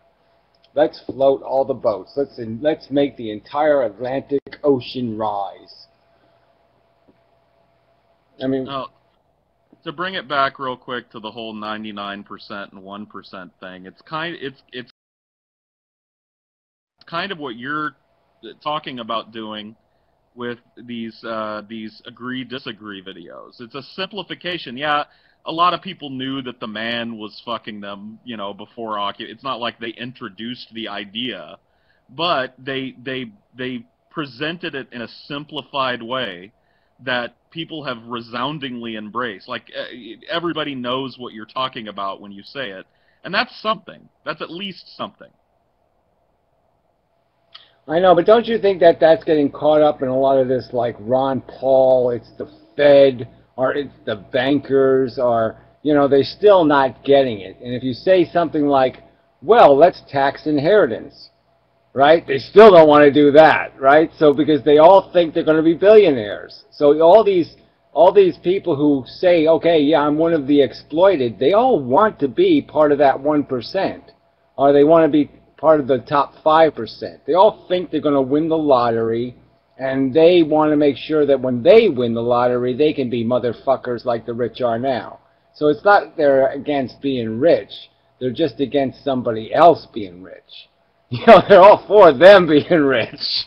You know, they like the idea. They like thinking about them being rich, right? No, If they win, wait. I mean, you know, I don't want to be paying no fucking taxes if I win the lottery.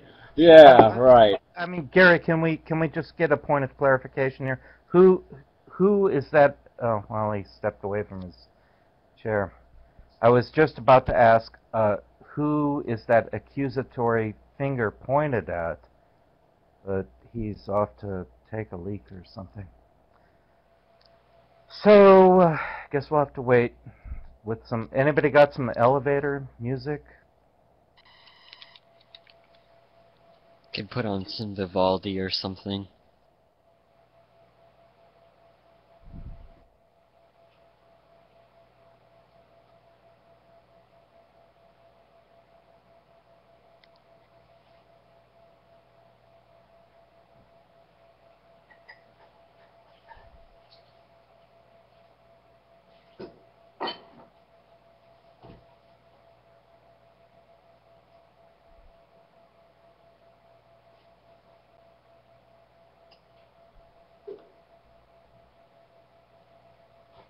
That's what I kind of like about Gary. He's so sweet. He's not afraid to ban people. Some people just don't contribute anything.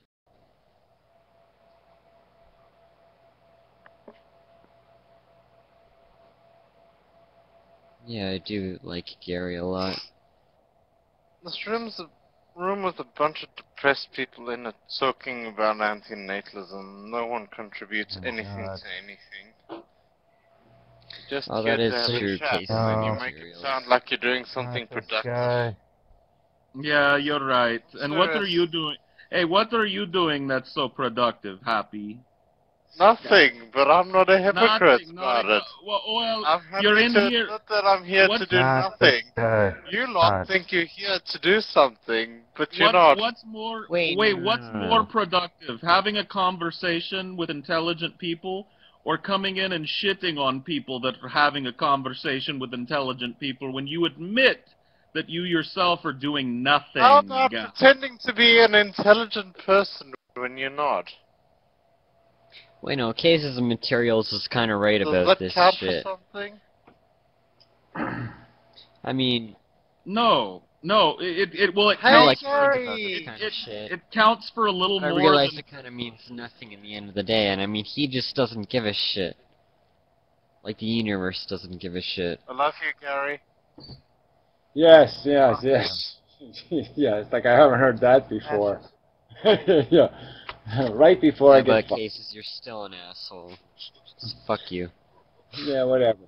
Everybody already knows that, just like we all know about the 99.1% thing.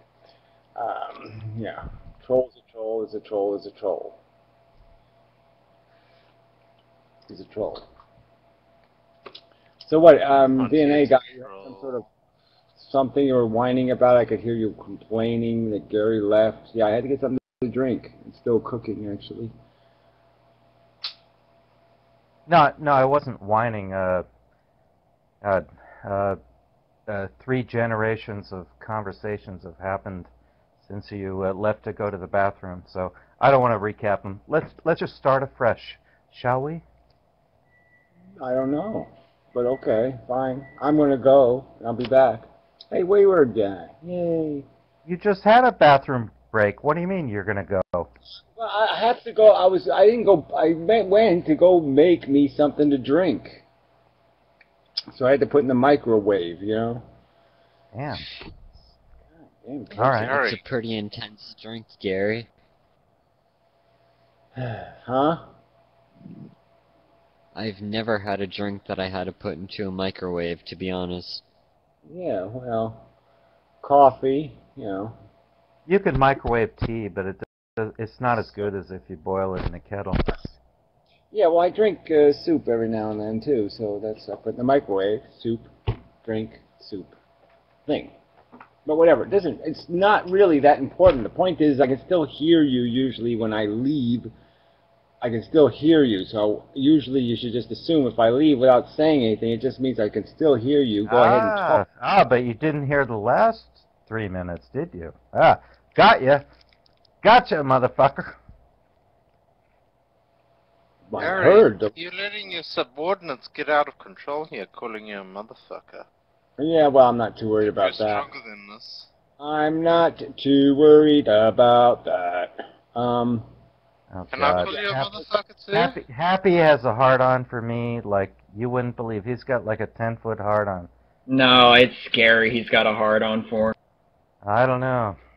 He asked me I out. would like A lot of you are gay, except maybe the girls. That's how much you called me. It's the same guy who comes in like every other night to troll. Yeah, I think he's got one of those gooey vaginas. I don't think it's a hard-on. But whatever. It's the guy that did the dresses in drag and stuff. Come on. Really? Anyway. He dresses in drag? Yeah, I did with that really once. Really big breasts. Really Coming from a man that danced nude with his tiny little penis between his legs. Yes, okay. Really? You dress in drag? I didn't know that. It's not You exactly put on lipstick. And okay, look, I put on lipstick. Big and deal. look, he has a pro account too, so he pays for coming into rooms and talking about people's tiny penises. I have friends that pay for this pro account. It's not mine. Why would it you belongs pay to for my a tiny friends chat that account? pay for it. What kind of issues do you got psychologically that you need to feel the need to dress in drag? Do this. What kind of? As soon as you start a thing like that, what kind of issues do you have psychologically? Do you think that goes anywhere on the internet? I mean, that is like the stupidest thing, the stupidest premise statement you could ever make. Is, oh, let's talk about your psychiatric issues. You're on the internet, right? You're right. Gary, when you're right, you're right. When you're hot, you're hot. Oh, you're such good little bitches. You all know your place. Alright, shut up. We gotta talk about meaningful shit now. Well, I don't think there We all know you paid pro for a tiny chat account, so don't talk about our issues. It belongs to another chat room. You idiots. Now's a good time to go to the bathroom. Yeah, you paid for Bar it, didn't pro. you? Yes, I paid for it. You Okay, paid I for paid fucking for it. You Yes. fool! You rapscallion!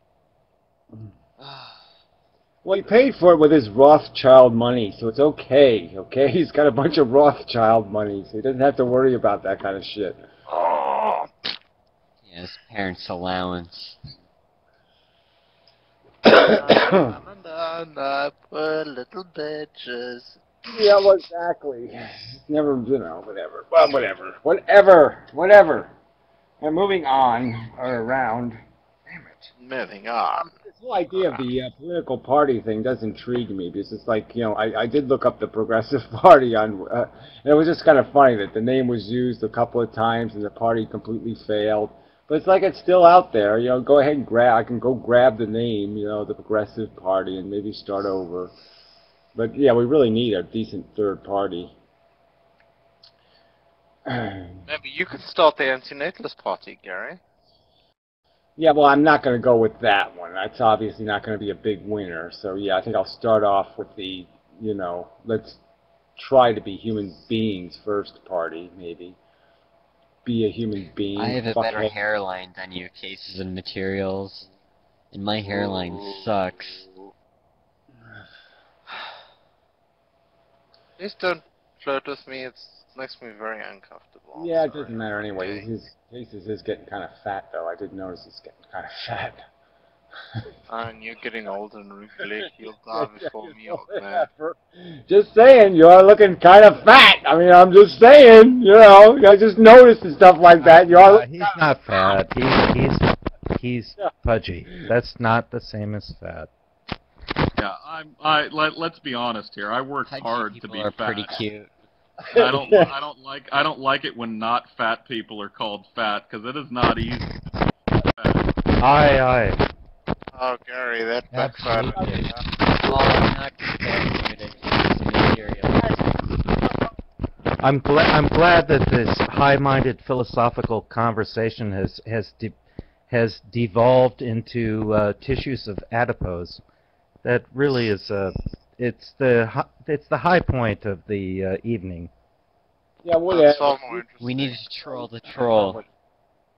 Yes, troll me, come on. It's not easy to not get a little bit pudgy when you're surrounded with so much chocolate and Belgian waffles. Yeah, he does have some Belgian chocolate. What you don't understand. Okay, here. Let me dissect and recapitulate the psychology of this happy guy. Wait. No, you got to hear this. He's got. Phone in. Pull your microphone out. Plug your microphone back in. Okay, it's full of. Let him talk, Yes, Gary. fat man. Do what he said. Your DNA is pretty smart. Be a good little bitch. This guy.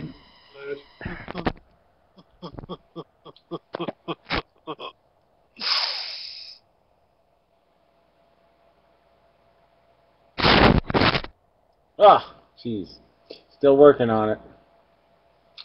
Could probably put the mute button on when you're fixing your microphone, but whatever. Don't want to make it too complicated for you. Well, anyway, let's see if there's anything else we have to say about the super rich. But yeah, the real numbers are just horrendous, right? I mean, the top 1% in America, right? They own 45% of everything. Yeah, exactly. Exactly. I mean, it would be so easy for the Occupy Wall Street crowd, or let's just succinctly narrow it down to Occupy. From heretofore, we'll call it the Occupy crowd. It would have been so easy for the Occupy crowd just to draft a platform, some basic fucking principles, right? Basic fucking principles. Anybody who is mentally and physically capable of working should have a right to a job. They did. No, they don't. No, they don't. There's millions of people. There's millions of people in this country who don't have jobs, who should have jobs, and are perfectly qualified of having those jobs. Thanks to and fuck the H-1B visa program. Fuck that up the ass. Number one. Why are we so like? I mean, I understand unemployment is a problem, but why are we so hyper focused on this? Like, let's get more people working in the fucking cubicles. Like, why does that need to be first and forefront on the fucking platform? Well, I mean, ultimately, okay. I mean, there's stratification of this argument, and I mean, you're at like Gary's level. Gary's level of stratification is like tier 1. I'm talking about down like tier 3 or 4, you know, getting everybody fully employed. But Gary's level, which is tier 1, is, yeah, in the whole fucking game, and that is the right fucking answer. But I'm talking about a tiered strategy to get to tier 1. Does that make sense? I don't think that's a counter argument to his point, though. That the idea of working when the jobs aren't productive, are meaningful, are at all necessary. What's the value in that either? Okay, I mean, more jobs as paper pushers and shysters and crooks isn't going. It's relationship. No, it's not. No, and I mean, A, you're right. B, you're right. C, you're right. I mean, more jobs as paper pushers, as middle management, project managers, and program managers, and product managers, and. Just shut up for a minute. All right. So the basic equation is that 2% of the people have more than half the money. So we can make everybody twice as rich, or we could give them all, let them work half as much.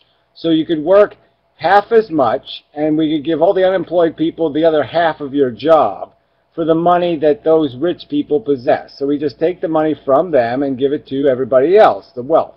Okay, it's not even the money, it's not the income, it's the wealth, ownership. You already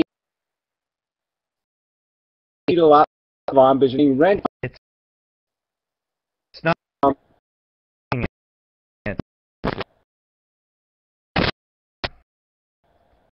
Right.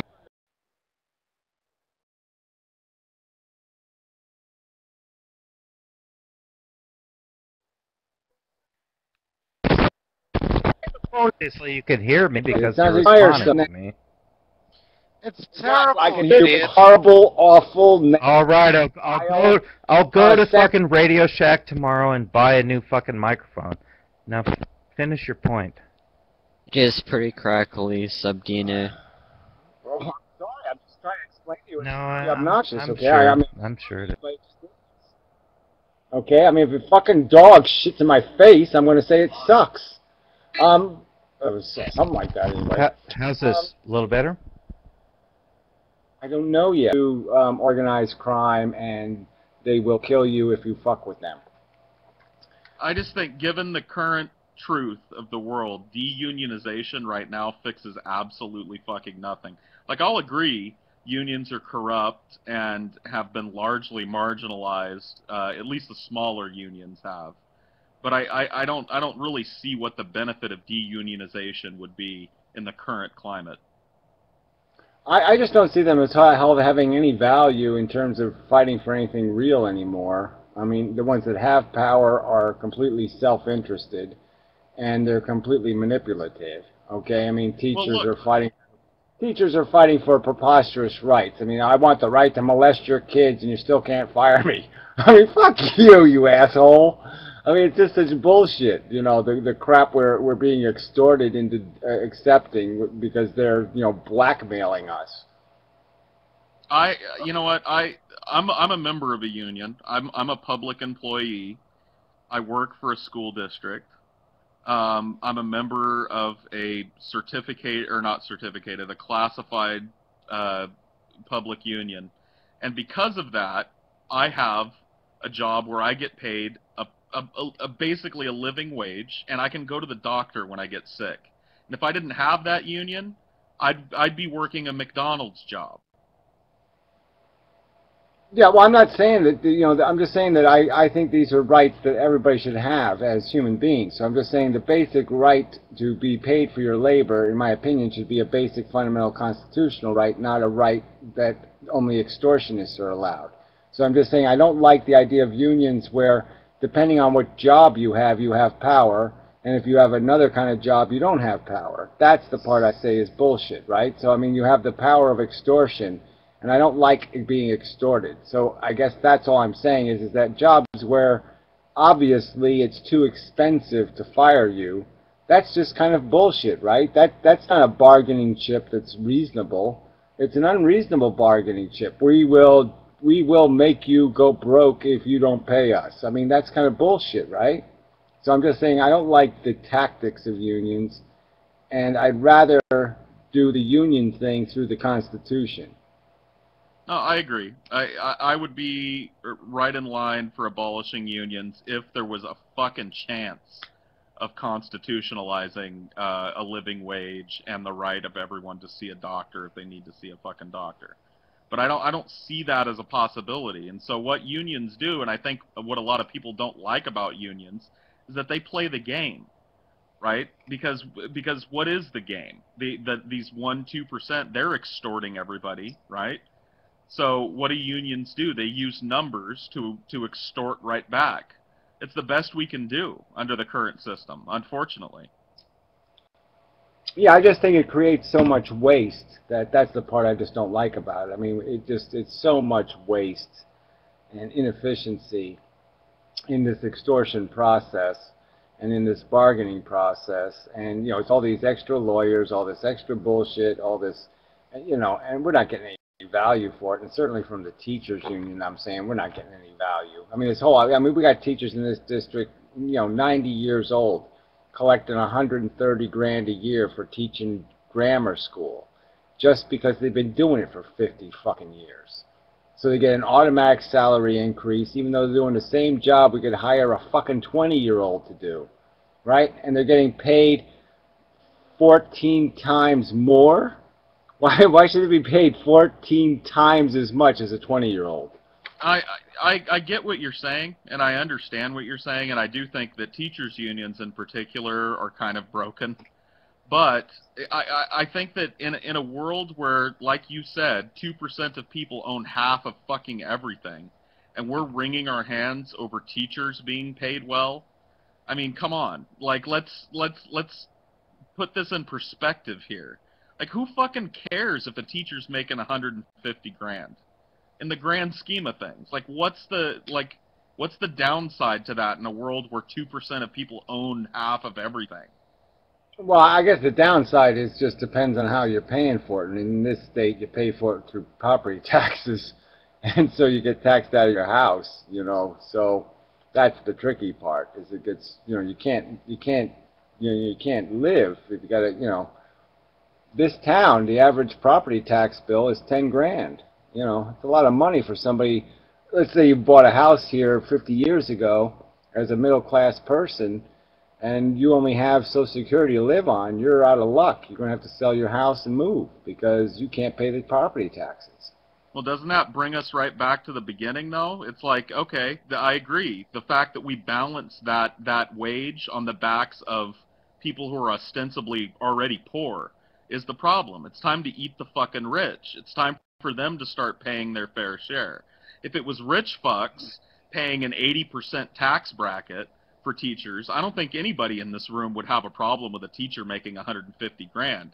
They went to fucking college. They're doing something that, you know, I'm jaded as fuck, just like everybody else in the room, but it is important, right? Teaching children is an important fucking thing. I wouldn't put it at a top 5% salary. So if you're talking about 150 grand, you're talking about a top 5% salary. So that is a little bit high for, in my opinion, for, you know, a glorified babysitter. And I certainly don't, you know, I have a whole negative opinion about the whole industrial teaching complex anyway, where I would rather pay kids than pay teachers. But that's a whole nother subject.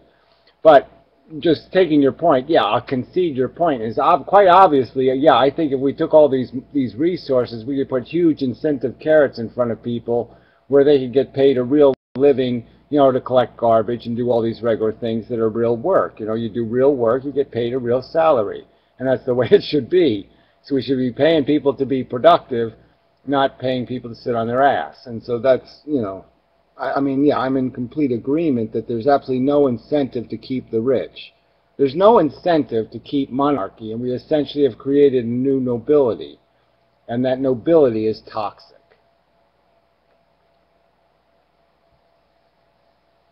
Yeah, the whole education thing is a hot button topic for me because people are correct about the problems, but there are a lot of people that have a lot of misconceptions about teaching. Like teachers, like I said, I'm a classified employee, so I work on computers in my school district. That's my job, and teachers are there before I'm there, and they leave after I leave by a good margin. So it's not, and not every teacher is that way, but there are a lot of really hardworking people that are working in a system that's fucked up, but they're trying to help kids. Like their hearts are in a genuinely good place with it, and I think all teachers get lumped into this kind of leech moniker that we like to throw around, and it's not true, not 100%, and it is broken. The education system is broken. The industrialized education system that you were talking about yeah, well, I is wouldn't broken. even say that they're leeches. I'm just saying that they're way overpaid and way overprotected. I mean, this whole idea of tenure and all this other nonsense. So I'm just saying they're not playing the same competitive game that the rest of us are obliged to play. All right? I mean, even as a skilled, let's say if I was a skilled mechanic, I don't have the bargaining power that teachers have, you know, which is kind of silly, right, in my opinion. Right. In terms of... No, I agree. I agree with you on that, but I'm more of along the lines of, instead of attacking the teachers and saying let's strip this from the teachers, let's give it to everybody. let's look at that as the benchmark and say, let's bring everybody up to that benchmark where everybody has that same protection. Yeah, well, like I say, I'm all for that. I'm just more for, you know, incentivizing more productive work. And like I said, and when it comes to educating kids, I just think it'd be better to pay the kids to just put a bounty on education. So, you know, if we put a bounty on, you know, getting a high school passing a GED, and said to a kid that you get 70 grand if you pass a GED, because that's, you know, the average kid costs 150,000. So if we just cut and said, okay, we'll give you 70 grand to pass an equivalency test. I think you get all those kids in Chicago that are playing basketball now. I think you get them to say, hey, I'm going to learn how to pass that fucking test, because 70 grand buys me a lot of cocaine, you know. Yeah. That's the fucking problem. Is you're talking about incentivizing productive labor. What are the kids of this generation going to do with 70 grand? They're going to buy Dr. Dre Beats headphones. Yeah, I don't think so. I really don't. I mean, I really think that when they get this whole idea that they're going to earn it, you know, they're going to earn it, and you know, they can buy themselves a house, they can buy the hunk of this American dream bullshit. I think some of that's going to happen. I mean, I don't know what percentage, but I think it's going to happen. And they're going to see other people buying themselves out of poverty, and they're going to see some kind of value in that. So I just see it as all good. I'm just saying that I think that that's a much better incentive than this idea of, I think it's just this classical old, let's shove the information into kids' brains is stupid. And I think you've got to make them hungry for it. And so that's the way I... I'm 100% with you on that. We're educating kids using a pre-industrial model that needs to be torn down and rebuilt from the ground up. So I'm 100% with you on that. You should be teaching kids like basics, like how to grow food and how to make their own clothing and things like that. I honestly think that kind of stuff has a place. I don't think that's too useful. You don't get all the way to 2013 to, you know, oh, I'm going to go out and club me some dinosaurs, and, you know, and make their claws into, like, toothpicks. You know, no, you're not going to do that. It's 2013. No, come on. Yeah, I know. You know. We have textiles that we can make where we don't actually have to kill animals in order to make clothing. I know, you can make clothing out of cotton. I mean, cotton's really works really well, and nylon you don't kill any animals for either. I'm just saying that I don't see any point in going too holistic or too backward. I'm just saying there's nothing wrong with technology per se. There's certainly wrong the way we're doing it, but I'm just saying that, yeah, I don't think that's where kids need to be educated. I think kids need to have some sort of, we got to make it, you know, we got to put, instead of American Idol, you know, it's got to be American Scientist or something. We got to make it cool to be smart, you know, and we just don't. And it's just, that is a huge cultural failure, you know, that we do not make heroes out of smart people. I mean, that's just plain fucking stupid. Well, I mean, to bring it all full circle here, though, what's the incentive for a kid to work hard and do well in school so that they can work a fucking job that they hate like their parents did? You know what I mean? Like, that's the problem. It all comes full circle once again, as you're put in this position of having this workforce where these jobs are just soul-crushing horse shit. And why would I as a child give a fuck about doing well on a test so that I can go work at a factory or go fucking push pencils for a living? Well, that's what I'm saying. That's why I think we need to be scientists. We need to be doing really interesting work instead of uninteresting work. And obviously some portion of us has to be willing to do the street cleaning. There's always going to be people like me who are willing to do it. And, you know, just pay me enough, and I don't mind doing the shitty work. But I'm just saying that once you're part of a civilization that's actually doing something, I think everybody could feel a lot better about all this shit. If we felt like we're on the same boat, and that we're plugging holes in the boat for all of us and all that kind of shit, but we don't. We're all fighting against each other. We're not even considering each other. You know, people are just way too uninvested You know, they have national pride, but they don't have any national respect. They don't have any respect for the human beings that are their nation.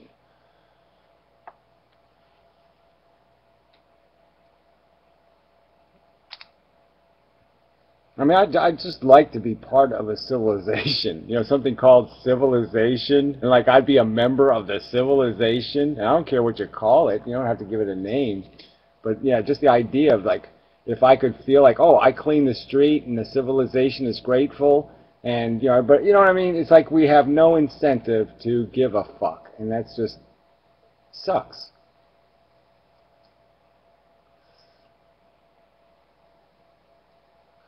Yeah, I think I'm gonna go cry. Yeah, no good deed goes unpunished. Yeah, go have a cry. Yeah, don't do it in this room though, sissy. Fucking girly man. If I feel a tear coming on, I'll log off. I won't subject you to a fat man blubbering. Yeah. Sissy shit in here. We're all rough, tough men.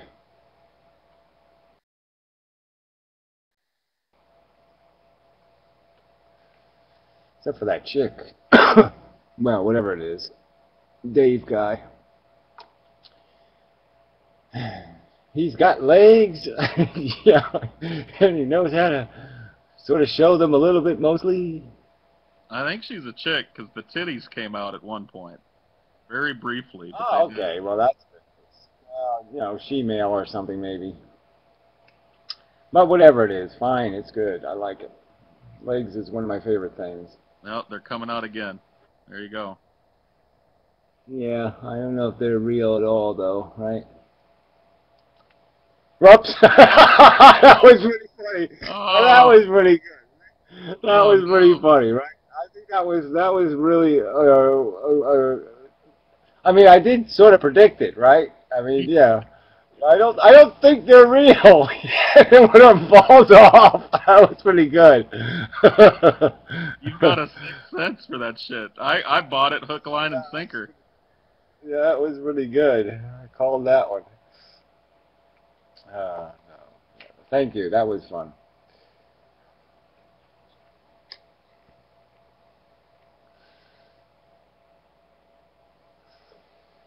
I know. Now I'm all confused. I was all aroused, and now I don't know what to do with it.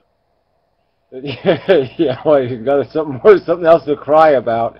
You can make a list. Yeah, my crying list. This guy's kickboxing over here has got me pretty upset. Oh, he's ninja. Oh, it's ninja. Okay, I get it. I'm Ninja Man.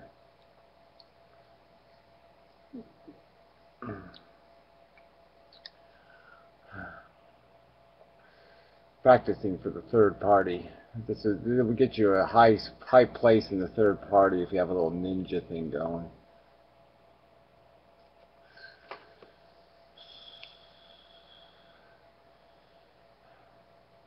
What was that guy's name? That rich guy. Remember that rich guy with the who ran that one time? What the hell was his name? Ross Perot? Oh yeah, yeah, right. He went all kind of wacky. You know, he's almost president of the United States, and he starts talking about like a bunch of ninjas showed up and disrupted my daughter's wedding. Like, what the fuck are you talking about, you crazy fuck? Ninjas? You know what? The sad thing is I don't know if we dodged a bullet or missed an opportunity on that one. Yeah, it is ironic. You had a couple of, well, the deficit thing's always been an issue for me. I always hated this deficit spending shit, so I didn't care how you fixed it. I just didn't want it, you know. I just saw no way out of that. I just didn't see that. The whole idea of rent always bothered me. You know, and that just has rent written all over it. Like, oh yeah, the government's not going to buy anything, it's just going to rent shit. Oh, well, that doesn't sound like a good idea.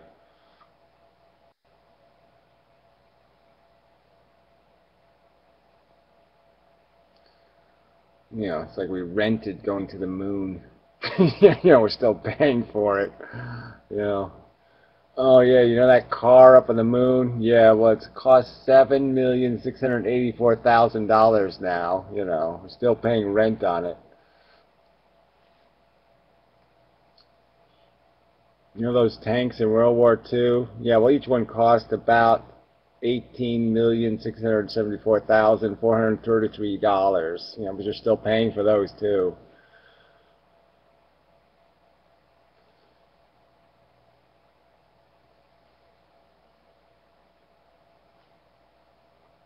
Yeah, well, they don't matter to you. As long as you're the poor person, they don't matter. That's for sure. They sure matter to the rich, because that's how they get richer.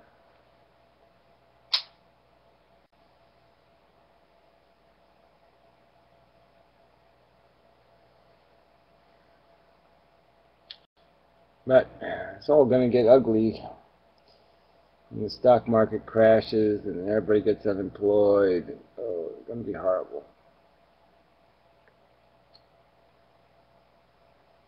Then it'll be too late to fix anything.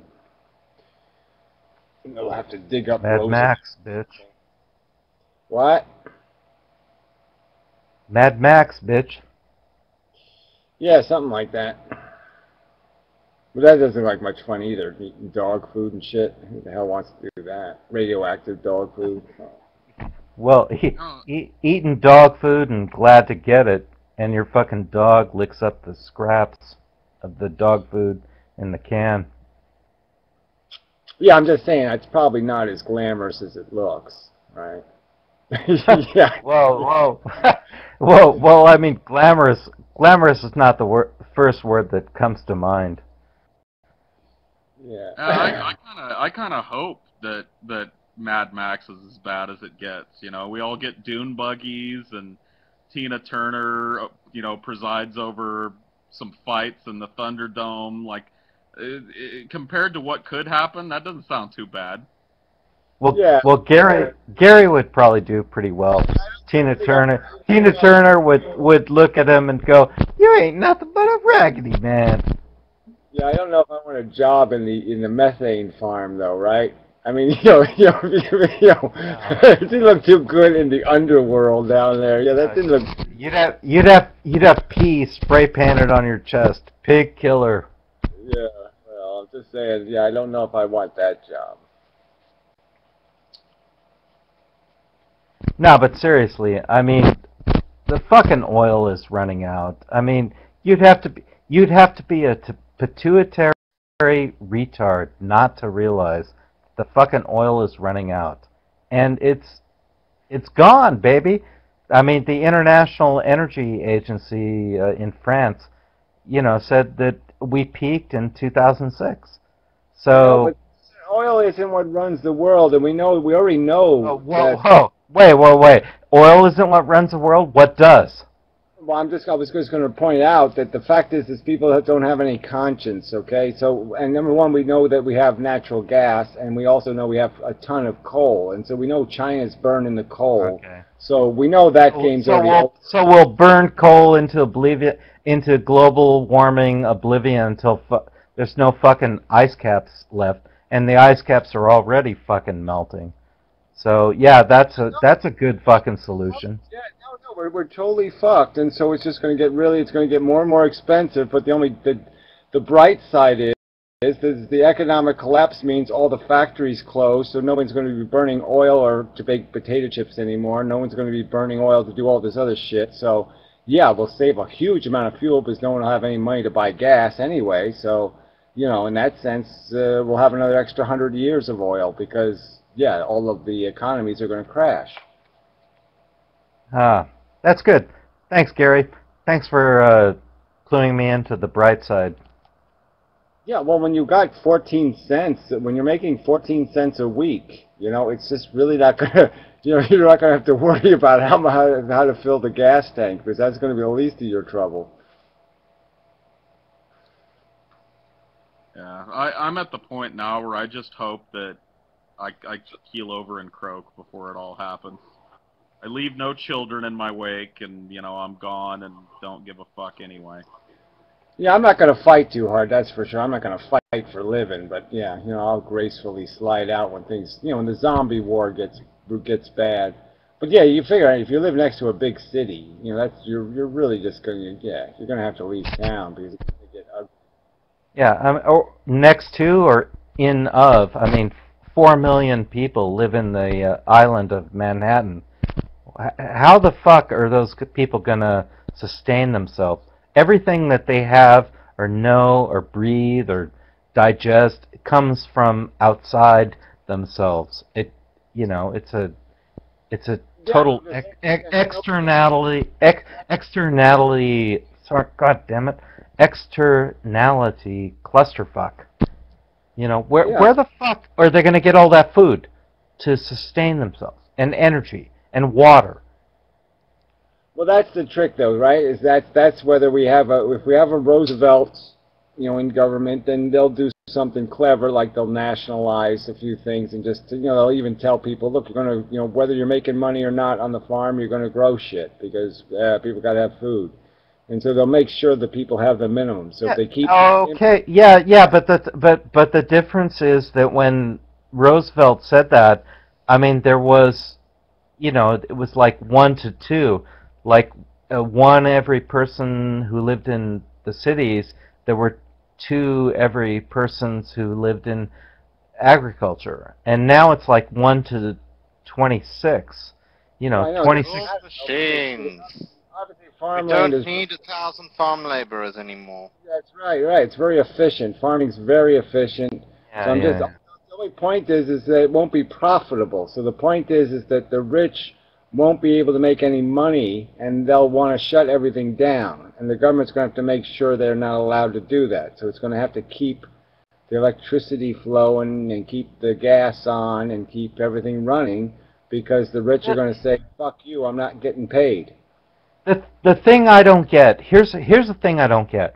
I mean, right as we're on the verge of this Star Trekian, who was that guy who invented Star Trek? I don't know. You know, right as Bradbury. Yeah, right as we're, well, not Bradbury, it was the other guy. We're not even close to warp speed, but go ahead, go ahead.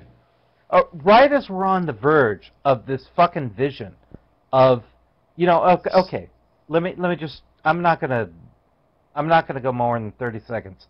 We have roboticization, we have automation, right? And we can fucking automate a McDonald's, we can, well, we already have automated all our factories in Detroit and so on and so forth. So we don't need, we have roboticization. We don't need the same manual labor that we did like in the 1850s or 1920s. We have the mechanization and computerization to provide for large swaths of the human whatever you want to call it, humanity. Been watching the documentary called Home. Oh, fuck yes, you, fuck you. Just let me complete my point, and then you can be as cynical as you want, okay? I know. Yeah, okay, get to it. You said 30 seconds, and you're a little past that, but go ahead. All right. I went past the 30-second mark. We can achieve through roboticization and automation, we can provide for billions of people, but we don't. Why? Because the capitalist model says, if you don't work, you don't eat. Fuck you. Fuck you, slime balls. The robots are going to make the top 1% richer. True. I don't think that's entirely true. Obviously, we are doing exactly that for a bunch of welfare whores because they're blackmailing us with their kids. But yeah, I mean, I don't disagree that there's huge gains to this productivity thing, and all of it's gone to make the wealthy wealthier. So we haven't distributed the comforts and pleasantries. Obviously, both men and women. I mean, and now you have 2-income families that aren't making enough money to pay the bills, which is hilarious, right? There are 2 people working, and they still don't make enough money to pay the rent. So, I mean, that's obviously not working. So we're back to this rich man, poor man thing again. Again, we're all against the waste of overpaying the rich. So yeah, let's quit overpaying the rich, and let's start fairly paying the working class first. I mean, that's the first thing I would take care of. I'm not too pleased with welfare on either end. I don't like the lazy rich, and I don't like the lazy poor, to tell you the truth. And I'd like to get rid of both of them. We've Right, got but to. I'm saying, I think we've got to draw a line in the fucking sand, though. Like not that anything's gonna get accomplished anyway, but I don't think that we can continue to like shit on poor people and rich people. I think we need to like identify the enemy here, and let's worry about welfare whores down the line a piece. You know what I mean? But the enemy is unlimited wealth. Why do I need fucking 5 mansions? Why do I need 105 chandeliers in those 5 mansions? Why do I need 10 Learjets? Give me a break, man. There's a limit to capitalism. Already did that. Yeah, he's against capitalism too. You know, but I mean, we all pay for that shit. So I'm just saying. I mean, you got to place. I mean, if I told you that, you know, half of your property tax burden was being created by people who don't work. Okay, you know, they make kids, but they don't. Okay, I have an answer for that. And then healthcare costs, and then half your healthcare premiums were going to subsidize people who don't work. I mean, there's a point where you say, yeah, this is starting to get kind of expensive. So I'm not saying we beat the shit out of them. I'm just saying that, you know, there is this idea that what's the fucking point of being a drug addict? I mean, fuck you. And I can answer that. And the answer is anybody who's mentally and physically capable is entitled to a job. And here's the important Boolean part of the logical equation, and anybody who is mentally and physically capable of working must work. No, I'm not for must work. I'm saying even pay them. I'm saying pay them 10 grand a year, but pay them not to have kids. Okay, give them welfare, but say don't create a burden on society. So look, I'll give you 12 grand a year to live in a hovel in Shitville for free, but don't be making no babies with the money. They're gonna do it anyway, though, and see that's well, where you. Sorry, but the socialist, the tyrannical socialist state steps in and says, "I'm sorry, you had 1 baby, 1 man, you've got 1 birth credit. You're a man, you've got 1 birth credit. You're a woman, you've got 1 birth credit. Okay, you had 2 babies, that's it. You're done. How do you enforce You're done. How do you enforce fucking. that? Who gives a shit? Who gives a shit how you enforce it? You fucking enforce it the way you enforce it. Welfare through check. Abortions or however. You want the however the fuck you want to enforce it. Fertility, okay? So you had the 1 kid. If you want the welfare check, you're gonna have to get sterilized. Okay, and so here's the question. You got these people, right? And the adults are the problem here, not the kids. The kids are innocent. The kids have no way of supporting themselves. We all know that. Don't appeal to pathos. We all know that the kids are innocent. What I'm saying is though, is that somebody says, "Fuck you, I'm gonna have kids anyway." So what do you do with the kids? They starve? Well, you call in CPS. I mean, you sterilize the parents. There's all kinds of counteractions. You don't have an answer. I have the answer, okay? I've become famous for it. You make Disneyland orphanages. Okay, you make orphanages that so fucking kick ass that kids that have great parents want to go to the orphanage because it's so fucking cool. Alright? And then you tell those parents to go to fucking hell. Alright? You tell them you take care of your kids, you get a job, or you stop having kids. But these are your 2 choices, okay? Because we're taking the kids away from you if you don't take care of them. If you don't feed your kids and you don't protect your kids, fuck you, you're not keeping your kids. And you're still but you're still subsidizing the behavior that you don't want. You're still now you've removed all responsibility from having children because the people know that, hey, I can pop out 5 million kids and they're just going to go to Disneyland. No, that's not.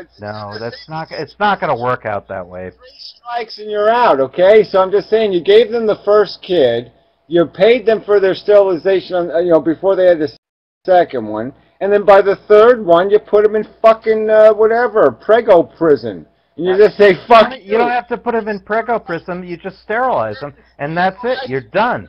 No more breeding. You're going to prego prison, and you're going to knit booties for all the other kids. You're going to prego. You're going to prego neutering camp. That's where you're going. No, Lord, you people are ridiculous. Go to prison. Yeah, that's going to be your choice. You either go get neutered. They don't have to go to prison. You just fucking sterilize them, and that's it. They're done. They're safer there, okay? They're essentially retarded, so they should just go to the orphanage anyway, okay? But they should be kept away from dangerous objects like penises. I mean, this is really a simple, this is really, in and of itself, it's a really simple conversation, but people just don't have the guts or the courage to deal with it.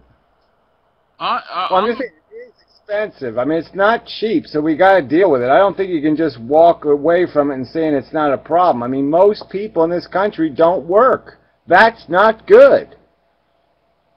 Well, that's not true. It's what's the unemployment percentage? It's well, I mean, wait a minute. Most people don't. Most people don't work. Most people don't work in this country because we've sent all our jobs offshore to fucking India and China and Vietnam and Mexico and Bangladesh and all the other fucking countries. I'm not disagreeing with that. I'm just saying that we have a legacy problem, okay? We have people, like I said, I keep saying this shit, but I mean, half the kids right now are being raised on food stamps. We are creating idiocracy, and it's not a good idea. We shouldn't be raising kids on food stamps. Agreed, Gary.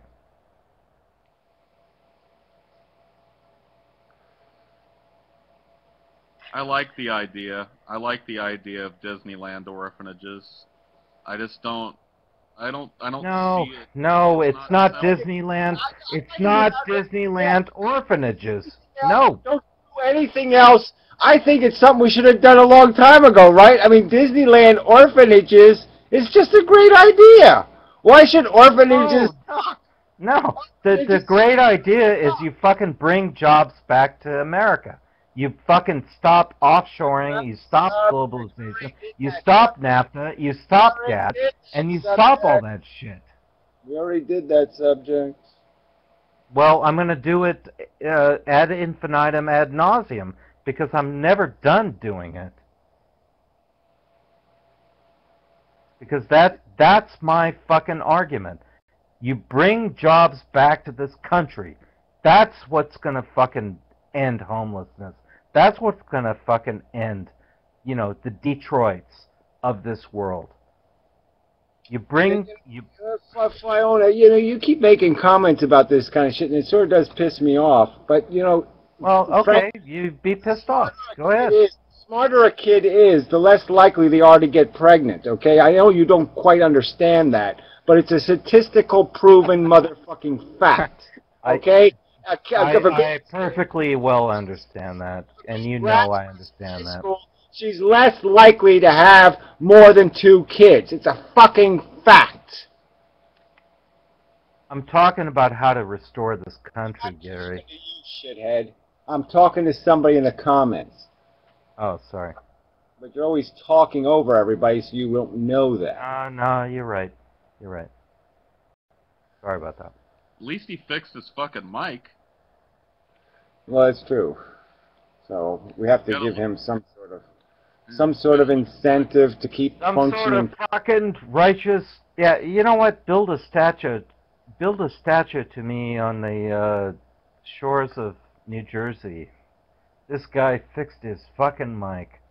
No, I think I'll do the minimum. I'll cross you off of make a voodoo doll and shove a fucking stick. Oh, fuck you! I can make voodoo dolls. You don't even. I'm doing you that much of a favor, okay? I'm trying to give you a positive incentive that I'm actually going to take your name off of the voodoo doll list.